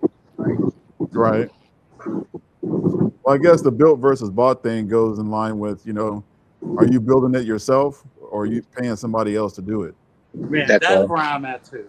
But of course, those things you're not going to be able to do. I don't have a sun and bore home machine, and you know, there's things you're gonna pay someone else to do, but you still put the engine together and put it in. So I'd say it's cool. Right. I have no shame in admitting that I would pay somebody to build something, because if I know if I try to do it myself and something blows up, I would be more mad at myself. Yeah. You know. And just like James is saying, you know, he's got a warranty on that block. So that's something defective, you know, their fault or whatever, because stuff's happening everywhere. Yeah. So that's worth it. Now I'm still gonna put my heads on and stuff like that. They're just building a short block, right? So right. And that's what I had done. Yeah. I don't see anything wrong with that, you know, but because there's a lot of specialty tools that their average DIY person doesn't have, you know. So here's a question for you guys. Do you respect more a build that was built or bought? Damn, what does it matter? What was that? What does it matter? I guess it really wouldn't matter, you know. At least it doesn't to me. But you hear a lot of people talking about it, you know. It was built by someone. Yeah, that's like built yourself. But like my Shelby, that was built by Ford, versus that was actually built by somebody else, not by me, but still built. You know what I mean? Yeah, I got you. So I consider that two different kinds of built. You know, built by somebody who's okay building a nice motor and setup versus just a manufacturer that's putting a nice setup together. You see what I'm saying? Like all the Boss 429s going to car craft. My Fairmont, Ford didn't build. I built the car, but I had somebody build the engine and the trans. Yeah. So, but I built the car. So whether I built the car or didn't, because not everybody builds their car 100%. Somebody else paints it. Yeah. I would say Funky would probably be the closest person that built a car 100%. He built his own. I agree. I agree. Most I can agree with that. Most people have somebody do some kind of work to their car besides themselves. Yep. There's no shame in that. I have no shame in my game, man. I built plenty of cars. You have people that look down on that, though, you know. So, but the thing about it is, they don't tell the true story about their vehicles. Yeah, no one tells the truth. Exactly. That's right. Or it's embellished, you know. Yeah. Hey, listen, Funky gets on there. He does his own work. He does his own thing, and there's, you know, like his heads. He want to make sure they're done right. He sent them out, and they're done right. Mm-hmm. That's what I'm saying. We always have something done that we're not doing. Yeah, exactly. Yeah. But I would say once had one block done, they screwed him over. Right, exactly. Funky built 90% of his car. I've seen him, you know, we watched him on video do it. But he did heads out. He did, you know, he tried it. And these people screwed him, and so he said, I'm going to do it myself. Look at the rear end. He fought with that rear end for how long? Yeah. I tell you what, he's a bigger man than I am. I'm telling you, I would have done sent that rear end up to a pro. Hell yeah. I think there's like different levels to DIY, right? Like you could, I mean, to me, like if you have somebody like buy an engine and just, you know, put the transmission on and drop it in their car, that's in a way, you know, building it yourself, right? You're putting it together. But then there's other people who consider like, you know, like taking the engine apart, putting the crank in and doing all that stuff, you know, like if you don't do that, they don't consider your work DIY. But I don't really see it that way. I think like there's like different levels, and like everybody does whatever they can, right? Well, Yeah. I had my engine built, I had the transmission built, but I put them together and stuck them in the car. I mean, married them. Yeah. You know, Like I stuck them nobody together. would question you, Gary. Like nobody would be like, oh, he's Yeah, exactly. yeah. You've seen like the amount of work that you put into your own car, and like you've basically built like the entire thing. Just because you had like somebody else assemble an engine for you doesn't take credit away from all the work that you did. You know. But that's Exactly. what I'm saying. And So that was my question, basically. yeah, so you're right here, man, and you're working, you're building your car the way you want to build and stuff like that. There's just something. I'm not a welder, so I got to have somebody come and do some welding. Yeah. You know, just some things I don't do. Rick, I admit you, dude. He did the welding and everything on his car. He did a freaking fabulous job. I'm not going to do that. And I don't weld. Thank you. And I'm not going to go out and buy a welder to do it. Right. I had no choice because when I disassembled the car, I thought that was surface rust. In that video, I'm picking the screwdriver, like, look how solid it is. And then one last hit, boom, sounded like I threw the screwdriver through a bag of potato chips. Yeah. I'm thinking all that no. rust was like, oh, and that was the end of the video. Wow. And here you go, Barbecue Mike. You know, he says Funky's a good teacher and answers my questions, and we're having fun. But see, now Yes. Barbecue Mike is putting the work in to learn how to build an engine.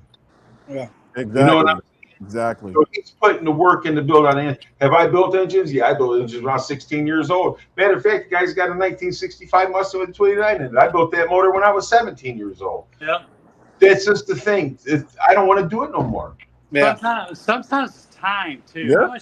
If you're working 50, 60 hours a week, even though you know how to do the work, and it's like, oh, I can work this to make X amount of dollars an hour, or pay this guy and do this, which is cheaper, don't want to make it. Might as well say time is more valuable than money. It is. You're right. Because Yes, I don't have indeed. enough of it anymore. Well, like with the Black Widow back here, it's like at first I felt kind of pressured, because I want to make some auto shows and this, that, and the other. And so it began to stress me out. And then so now I'll just, resolve to myself, I'm just going to take my time. If I don't make the show, I don't make the show. But I'm not going to put that kind of pressure on myself anymore. Yeah. I've been to so many shows and everything else, man. I'll be honest with you, I'm kind of wore out from car shows. Yeah. Yeah. I like the cruises, not the shows. Thank you. Yes. Yeah, the cruises go are stand in fun. the parking lot and get you a plastic dust catcher. That's cool. If I go to a show, it's to take video. Same. It's really not really, you know what I'm saying? And most of these cars I've already videoed before, Man, Yeah. at the cruise I just came back from, guess what I seen? 1985 Mustang 5.0 5-speed car for sale that was bought here at the local dealership. 21,000 miles on it. This thing looked brand freaking new, man. Red interior, red car, white top.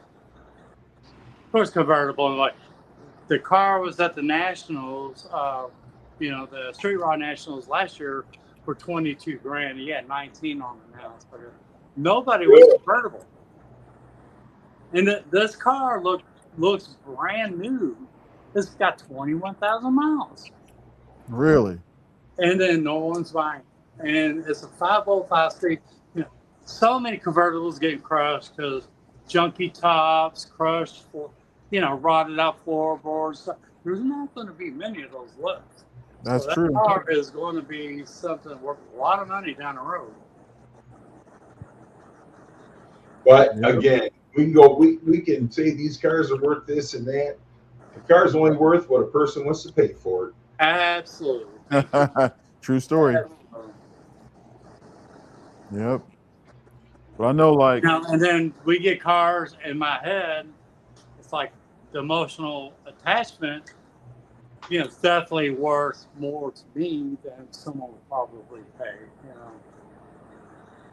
yeah, I know for me, like rollers for sale. Someone's got 20 grand in the marketplace, whatever. I'll take us for 12. I got 20 in it. Happens all the time. People go broke people just get tired of it, or they got multiple cars or whatever, and it happens, you know. Yeah. I know for me, I would just like to be able to take the Black Widow to a few of those car shows back east, you know, just to say that I've done it. You know what I mean? And so here locally, when the car was running and everything, I took it to its very first auto show here locally, and it won first place in the Foxbody Mustang class. I remember that. Congratulations again. That really shocked me. I was like, wow. Yeah, it makes you feel good, don't it? Yeah, it does make you feel good. You know? yeah, it does. Makes you feel like all your hard work was worth it, basically, you know? And it gives you an incentive to do more. Yep. But like I said, I would really like to be able to put it on a trailer and take it back east to Foxtoberfest, to, you know, Motor City or something like that, where you guys would be, and just hang out, man, go cruising, you know? Yeah, Mike, we seen some butt heads, didn't we? But you get out there and you cruise your car and you have a good time. You guys stop and BS with other car owners and find out how they did their cars and built their cars. And you're going to find most of these people, they paid somebody to build their car. And you know why? Because they got the money to do it. If I had the money, I'd do the same thing. Yeah, I would. Why not? Yeah. Why not? Hello, buddy. I mean, either way, it's money out your pocket, whether you do it yourself or you pay somebody else to do it. So. And every time you screw up, it costs you more money.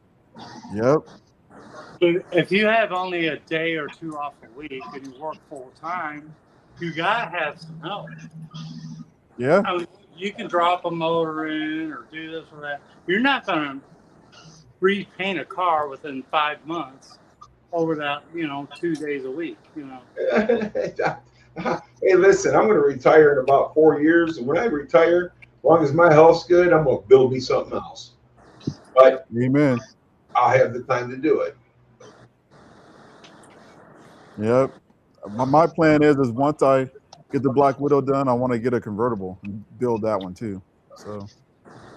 By the full mile I just told you about. Yeah, just a convertible. Let's say I had one, 22,000 miles on an 85 4 Wow. Don't tell Ford Blue. Yeah, parts car, baby. I mean, either that or get me a nice coupe, 4i coupe, if I can find one. Get a Fairmont. I'd build one of those too. Yeah, oh yeah. So, build one of those in a heartbeat. Hey, I got to tell you, man, I know this guy that's got a Fairmont that's almost halfway done. Man, I tell you could probably make a nice car out of it. Right. Yeah, only if we have some money. You're funny, Mr. Mach. Money time, baby. I want to build me a Fairmont so I can come racing, man. Do it. At the rate I'm going, you'll win. Oh, dude. I got way too much work on the Black Widow. If you have multiple cars, as I found really difficult to concentrate on both, you got to go, on one, No, you said it, because that's what we talked about earlier. I mean, when you try working on two cars, then you get fed up and then you quit. And that's why they sit. Yeah. You know how many project cars, if you went through all my videos, you know how many project cars I fixed and put together while I had this Fairmont and put it on the back burner? I can't even remember how many, but they always got put on the back burner. I built this car and I got to get that car done. You're close. I know. The car is real close. It is really close. I cannot wait for the first fire. How long do you think that's going to be? As a matter of fact, the guy that built the engine for him is a real good friend of mine. And he messaged me the other day. He says, "Man, you do anything at Fairmont yet?" I said, "I ain't had time." So when do you think your first start's going to be? What's your goal? Well, let me get that barn built, and then I'll give you a goal. Because right now, everything's on that barn. Understood. because I want to get that done before winter time, so that way I can work in it with the heat and everything. Yep, get the electrical going and get the lift in there, and you're all good. Yeah, because I'm But, going you to. know, aside from multiple cars, we have other things to take care of, like a building or a house. I mean, I'm cutting grass 2 times a week here. Oh no, I'm cutting grass at my dad's house and my house 2 times a week. Oh, yeah. So you Oh know my what I'm saying? God. At this time of year, it's hard to get anything done. You can't get anything. And I'm taking care of 100%. and I'm taking care of 4,500 union members, and I'm taking care of a 95-year-old dad. Thank God I got my wife, or I'd really be screwed. You know, I mean, I can go on and on and on. Not to mention the 56-year-old man you got to console every day. Oh my God! You talking about Sublime? He's consoling you, Matt? Come on now. Oh yeah, he always does. That's what I Every was time saying I talk to earlier. Sublime, too, I was just talking to Gary every time. No, it ain't. Stop. Oh yeah, come on, dude. 90% of the time. I don't know what your cricket's been telling you, man, but you've been getting the wrong information. Jimmy is a straight all guy. I have to say is that I probably talk to fucking Sublime more than I talk to my wife. That's right. That's right. I agree. Hey, Mike had a question. I think you highlighted it. Is that If for you Gary? could get one car back, which one is it and why? 1972 Demon. Yep.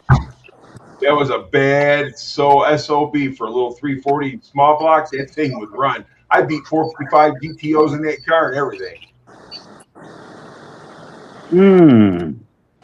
That was a fun car. Mine would either be my first Mustang, my 91 notch, or my Roush, the 17 that I had. And I think for me, it would be a 1990 black LX Coupe I had. So I forgot about that car.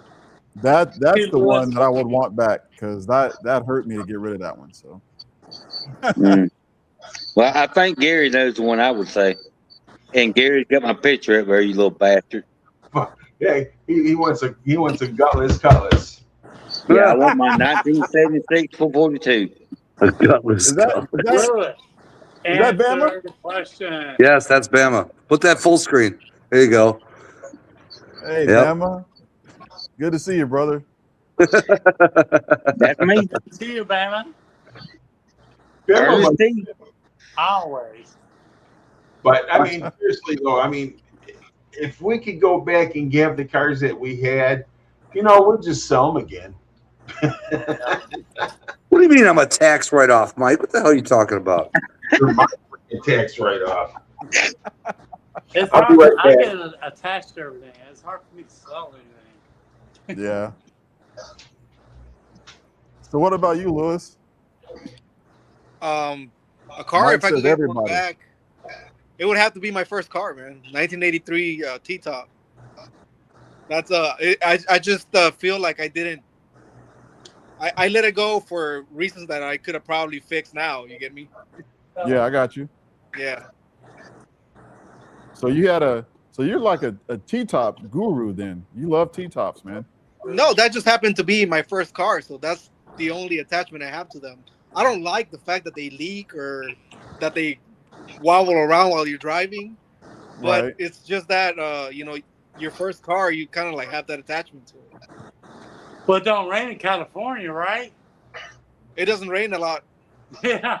So no problem. If I could get my hands on that car again, I mean, I would pay whatever, if I could find it again, I would pay whatever amount. But I know that it doesn't exist anymore because I junked it, so I'm sure it got crushed. Yeah. You never know, Yeah. though. You just don't ever know. I only had one car that had T-tops. It was an 84 Camaro, had T-tops. Nice. And I've that never thing leaked like a sieve, man. had- It leaked like a sieve. Nothing like Flex pulling up to a stole, baby. stoplight. Flex stole that shit.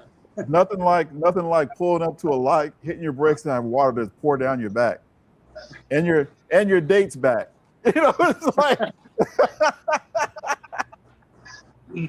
So, hey, honey, you want to go home and take a shower together? Oh, you're killing me. Oops, I did it again. Yeah, there it is. Oh, no, that's more like, oops, there it is. What about Rick? He hasn't said his. What kind of car would I you? asked the question. Oh, but did you actually? Demo No. wants you to answer. Oh, Not Demo. No. Mike wants A you to regret? answer. Two of them. you can only have one. You got to choose one. 70 Mach 1 MCO automatic that I sold for $2,700 back in the 90s. Dude, you gave me a migraine with that one. What? I sent you the picture from the boat list. I missed that car, and I've been trying to find. I still got the body buck tag off of it. Was that the one with the tow hitch? Huh? Was that the one with the tow hitch? Yes. A tow hitch. That was my daily for a while, and I sold it because I got pulled over 4 times within about 2 months, and they were hot on the car. So, and the last time I was told I'm speeding around, it was a 90-degree curve. So you're speeding around this curve, it's like 35. I was doing like super slow. And so he goes, oh, pop the trunk. We think, we're just looking in your car, blah, blah, blah. So he pulls, on a 70 Mustang to take the taillight bolt out. It's pretty easy. It's one bolt, right? Pull it out. He took his thumb and crushed it. Says, yeah, you got a taillight out, buddy. So I got to take 2 or 3 things. They were after that car. So had better because I did a couple street races in it and stuff. They, had a bad reputation. But anyway, so I sold it. Go very cheap. Very cheap. I mean, $2,750 for a Mach 1. And I had new sun tower, new aprons put on the left side, had new floorboards. It was color code 6, the bright blue metallic, not the light blue.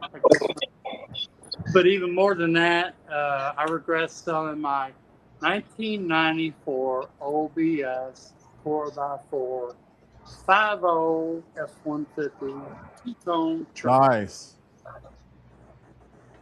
Yeah, really. Nice. I didn't realize until Foxcast recent video how much the value of those had gone up. Oh yeah, OBSs are crazy, man.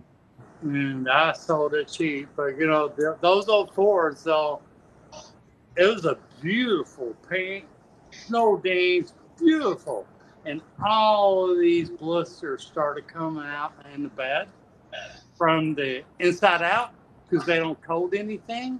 You see them all; they got all that rot. So I sold it before it got worse. Okay. Wow. And the trans was slipping, but I should have kept that. Should have kept it. I'll send you some pics. Okay. That was a cool truck, but anyway, that's me. Well, my 84 Camaro that I had, my mom wrecked it for me. So. Oh. Did you get hurt?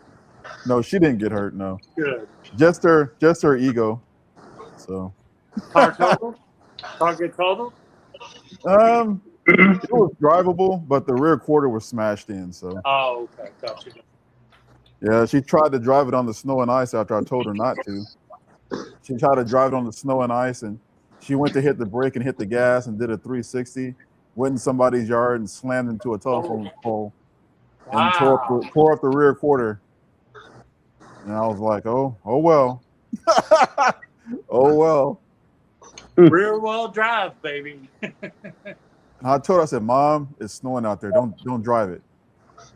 And next thing I know, she tried to go to the store, and that's what happened. So. Hey, Mom's got to go to store. She's got to go to store. Yeah. Well, I mean, I couldn't get mad at her, right? It's my mom. Right. So like, even though she would have put my behind for not listening if that was me. But hey, accidents happen, man. They do. It's all good. It is what it is. Yes. As long as she's not hurt, that's the important thing. Well, yeah, that's the main thing. But it was just kind of funny just seeing, when she came home and she was like she parked the car on the opposite side of the street with the good side showing. So she was trying to hide it from me, How long did that charade go on for? So it just went on for a couple of hours, you know. And then finally I kept asking her, why do you look like that, Mom? You okay? And then finally she told me, and I was like, oh man. She tortured herself in her mind. How am I going to say this? How am I going to say that? What am I going to do? Yeah. That's The crazy I part about remember it, that, Mike. yeah, somebody bought the car for like $500, man. So yeah, I've seen that too, Mike. I remember when that happened to Mike about his front end getting torn off. oh really? Yeah.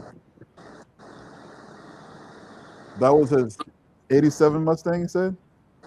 Oh, I thought it was his 94, 5, Oh, okay. but I'm not sure. He'll correct me on that.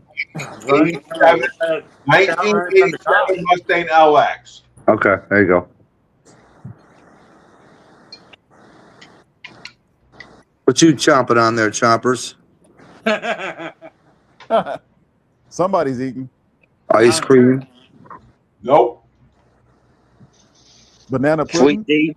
Oh, Nope. banana pudding, yeah. Nope. Nanner Mhm. pudding. What? No banana pudding? Cottage cheese and peaches. Oh, okay. Oh, God. I hated that when I was a kid, but I like it now. I'm hungry. I'm getting ready to look up Taco Bell and see what's still open right now. I haven't eaten dinner yet. I'm where you're at because I Yeah. haven't eaten yet. Except a Neither, power shake. neither have I.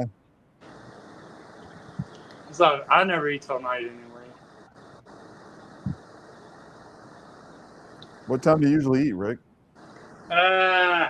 It varies, man. You know. Same here. I have an eating problem. I can't have gluten. I can't have sugar. I can eat cardboard. So it's really, I go through a lot of pressure just thinking about what I'm going to make to eat. It sucks. So I can't just go to a fast food place pick up something. I mean, I can, but Yeah, it screws my blood test up. So no doubt. just trying to be healthy. Well, I've been doing carnivore for the last 3 weeks. Really? And I've done very well. Good. We So celebrated. what's the point in that? We celebrated Father's Day today. So, So and what's the by the whole way, point? happy Father's Day to everyone here and everyone watching. Thank yeah, you. thank you, and happy Father's Day to you guys. Thank Yep. You. Appreciate that. That's right. So what's Thank the whole you. point of the carnivore diet? I hope you like meat. Neat, baby. No, but does it help you to lose weight? What's the purpose of it? I'm going to tell you. I was a diabetic,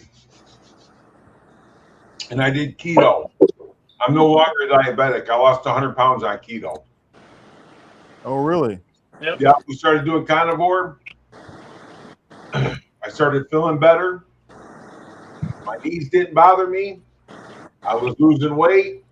My dad moved in with me, and we started eating like shit again. I could hardly walk again. So we went back to carnivore. Yep. And so with the Meat, carnivore diet, baby. you eat nothing but meat? You eat salad or nothing like that? Hey, carbohydrates or sugar, if you don't burn them off. No carbs, no nothing. I Right. eat chicken, fish, and meat and pork. And that doesn't mess up like your bad cholesterol, nothing like that? Everything that they blood test, man, has come back good. Wow, that's cool. My blood pressure and everything. Good. That's good news. Good. I might have to try that. That's good news, Gary. Well, That's thank great you. news. But to be honest with you, it's a very boring diet. Or you get tired of eating steak? Huh? You get tired of eating steak? Yes, you do. Oh, Man, hell no. Come on. That's what I'm saying, because we eat the same thing all the time for decades, longer. You get tired of everything. I am sick of everything. I'm a good cook, and I cook some really good stuff, but I live alone. No point in making a big meal for one person. Yes, I can Tupperware, some leftovers, eat second day, that's cool. But 3-4 days, I don't want it again. And it's really difficult because you get really, really, really sick. What you can have. So for me, I just go without eating. So I end up eating late. So the keto, you have a variety of stuff, but you can't eat carbs. You can't eat bread. Bread to me is a devil. If I eat bread right now, it'll cramp me up and everything else in the middle of the night. Yep. Really? I love ice cream, dude. I could eat ice cream every single day. But if I do, it messes me up. Wow. The lactose. My knees and everything. Huh. I'm gonna have to try that. I'm gonna look that up. Look it up. I'm gonna try it because it makes you healthier. If you don't burn the carbs off, they turn to sugar, and sugar causes cancer. And the stuff I have neuropathy. Everything's caused by sugar that I have. Well, that's the thing about it is that if you have cancer, cancer feeds off sugar, so it grows. Right. Cancer grows. Yep. And that's the truth, man. And bread, listen, remember when you was young, man, bread, you set it on the counter, it would mold and within a couple days? Mm-hmm. Yeah, just I know more. Bread don't mold, man. Yeah, that's true. Yeah, you got to get the stuff out of the freezer because that's the stuff that molds. That's why they're freezing it. Yep. But it's chemicals. Potassium, bromate. I used to go on and go on and go on. I seen the video and I went to the grocery store. It was Sara Lee honey wheat, which that was my favorite bread. And the video said, "Look, this is yoga mat chemicals, right?" And the guy squeezes his bread like you would think it would destroy it, right? Into a little small. Take both your fists and crush it as small as you can. It expands back to exactly where it was. Yeah, that ain't bread. Then what is that? I went to Kroger and I did it. Of course, I did it. Buy on the back shelf. Probably not to the extent that guy did it, and that's exactly what it did. Go to McDonald's and buy a cheeseburger and throw it on the counter and see how it lasts. Right.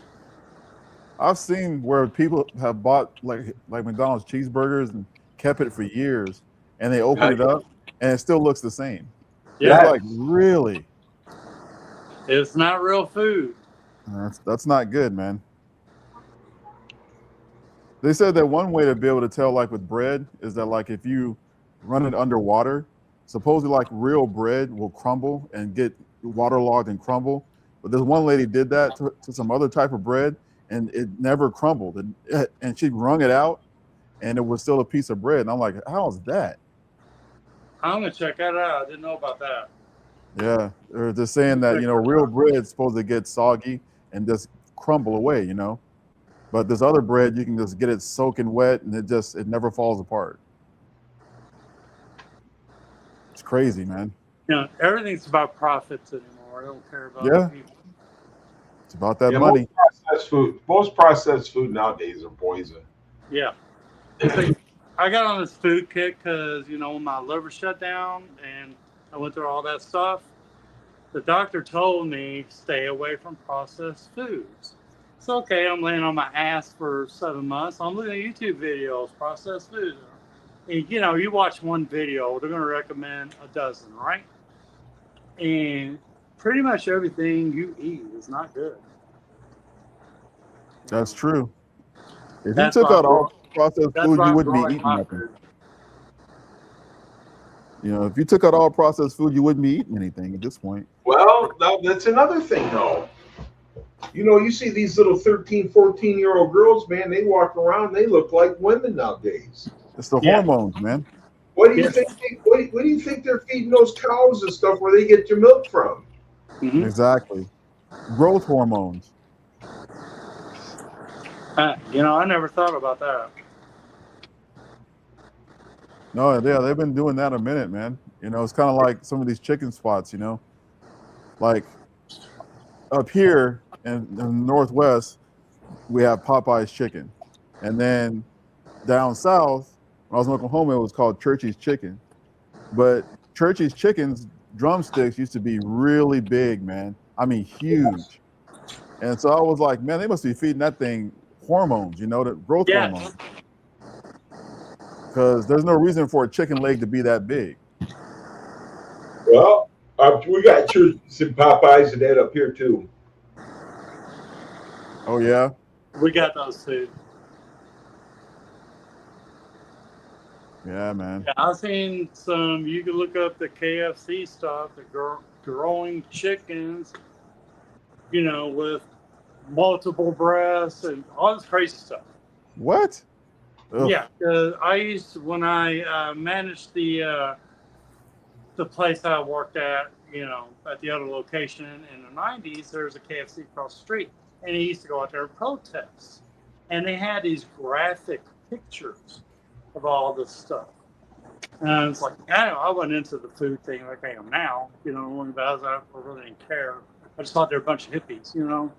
But I remember, and then I see a bunch of videos now, and it's not real. I won't even go there. I won't go there for nothing. Man, that's crazy, man. It's Kentucky Fried no Chicken. way. I live in Kentucky. I will not eat there. Don't recommend anyone to. Rick, do you guys? Does your Kentucky Fried Chicken? Do they got a buffet? Not anymore. They used to, and you know that was a great deal. Yes, it was, dude. Because I know my mom and dad lived in Richmond. Yeah. So they had a Kentucky Fried Chicken there, and they had a buffet. Shit, you could eat there every day. They shut all that down a few years ago here. I guess, you know, too many people sticking food in their purse or whatever. Wow. But yeah, and then you get a bucket of chicken. It's just like, you know, I like the grilled chicken they used to have. Yeah. You know, it's healthier and all that. But the thing, you know, like TikTok, Facebook Reels and all that, kind of pretty much, if you watch one thing, you see a dozen, like I said. And if you watch anything about food or something that's not good, you won't want to even eat anything anymore. That's true. It's scary. It really is. But. So I'm growing. Yeah. How are your vegetables coming along? Good, very good. And not as much as I had a cherry, one of those orange cherry tomato plants I had last year. I had them in containers just on the side. So I gave them to me. I didn't care about them, you know, because they weren't part of my garden, whatever. Well, I was cleaning up the flower bed today, and I discovered it's 2 feet tall. I guess a seed just got blew out or whatever. So I got a plant I didn't even know I had. Oh, wow. Okay. So I got some pepper plants, a few tomato plants. I'm getting ready to put in some beans, and I want to do more of the, you know, life happens. We'll have to come down here and rape your garden. Right? What about you, Lewis? Can you grow a garden where you're at? Actually, it's really hard to grow stuff around here because, you know, it's so dry. So in order to grow something, you kind of have to, like, I guess, prepare the dirt. So you have to go out to like Home Depot and buy some like fertilizers and do all this type of stuff just to grow something. Yeah. So I mean, we have like a couple of trees. We have like 2 mango trees and we have an avocado tree. But you know, they're pretty big already, so they don't require a lot. But if I wanted to grow something, I would have to like spend a lot of money on like prepping the dirt, you know, because everything's like, it's so dry here, and it's basically a desert, you know. Wow. Yeah, I know someone, YouTuber I follow. I think he moved to Arizona. Green Gray is his name. Actually, Funky turned me on to him. Well, he moved to Arizona. He was a worm farmer, so he's importing a bunch of dirt because it's desert, right? Yeah. To be able to, like you're saying, just to grow something. And he's having a lot of difficulty doing that. So. But I'm watching that YouTube video for the gardening stuff, you know. So basically, you know, it's a lot of work. It's more than you think it is for something small. It's like babysitting a kid or whatever, you know. Yeah. Well, so basically, Lewis where he lives and like in Arizona, I mean, they basically have classic car heaven weather, you know? Yes. Classic cars never rot out. No, Yes, there's that, but like there's also like the sun is so strong that it'll destroy the paint and like the interior of the car. that's why No thought though. that Fairmont come from Arizona, and that car is clean, clean, clean, but the interior was burnt, burnt, burnt. Yeah. Yep. Yep. That dash is just tore up. You should have seen the dash pad in this thing when I got it. There was not one, really. You know how your interior on the Black Widow is like red? Yeah. So on the T-top, I have the same color interior, but there's like sections of it where the sun hits, and it looks like kind of like this white, like it's paint. almost white basically. It looks like beige, you know, like it's just Serious? faded. It used to be red. Do you ever see GM cars that kind of from the sun, the red interiors turn pink? Yes. Like on the back, top of the back seat, whatever. I've seen a couple today. Hey, I'm gonna go grab some grub. What was that? I'm gonna go grab some grub. I'm gonna hop out of here. Appreciate it. All right, Sublime. Appreciate you, Matt. Good All to right, see man. you, man. Thanks for stopping in. You guys all have a good night. All right, Sublime, we'll Get talk some to you. rest, bro. All right. Later. And I'll be honest with you guys, I'm going to follow him out of here too. Well, where'd he go? Oh, there he is. Well, he left. Gary's still here. He's getting ready to leave too. Oh, but Bama left too, looks like. Oh, okay. That's what it is. Yeah. But Same, simultaneous. Gary, it's been a pleasure having you on, brother. Thank you for coming on. Well, no, I appreciate you guys having me up, man. I really. It was definitely an honor. Yeah, definitely Very an honor. much. Yes. No, I mean, No, I'm being honest. I'm being serious. It was an honor to have you on and to be able to spotlight your channel and what you do, man. So, well, I appreciate you guys. I really do. Hey, Gary, thanks for your time because I know you usually go live tonight too. Sometimes. Yep. Yeah, I really appreciate it. Yeah. And I really appreciate all your support with our live stream too, man. Hey, I do the best I can for people because people do the best for me. So you guys are awesome. I appreciate you guys. Thank you. All right, man. Buddy. Yeah, buddy. You guys have. Yeah, buddy. I beat everybody to the punch. You did. Well, thank you, everybody. Time, man. I'm on like 4%, so I'm gonna have to jet too. Yeah, I need to eat too, man. I'm starving. But thank you, everybody, for joining our live streams. So we really appreciate it. Thank you for all support. Those who are still here, be sure to hit that like and subscribe, thumbs up on all 3 channels, man. Appreciate you. Thanks, everybody. Good night, you guys. Later.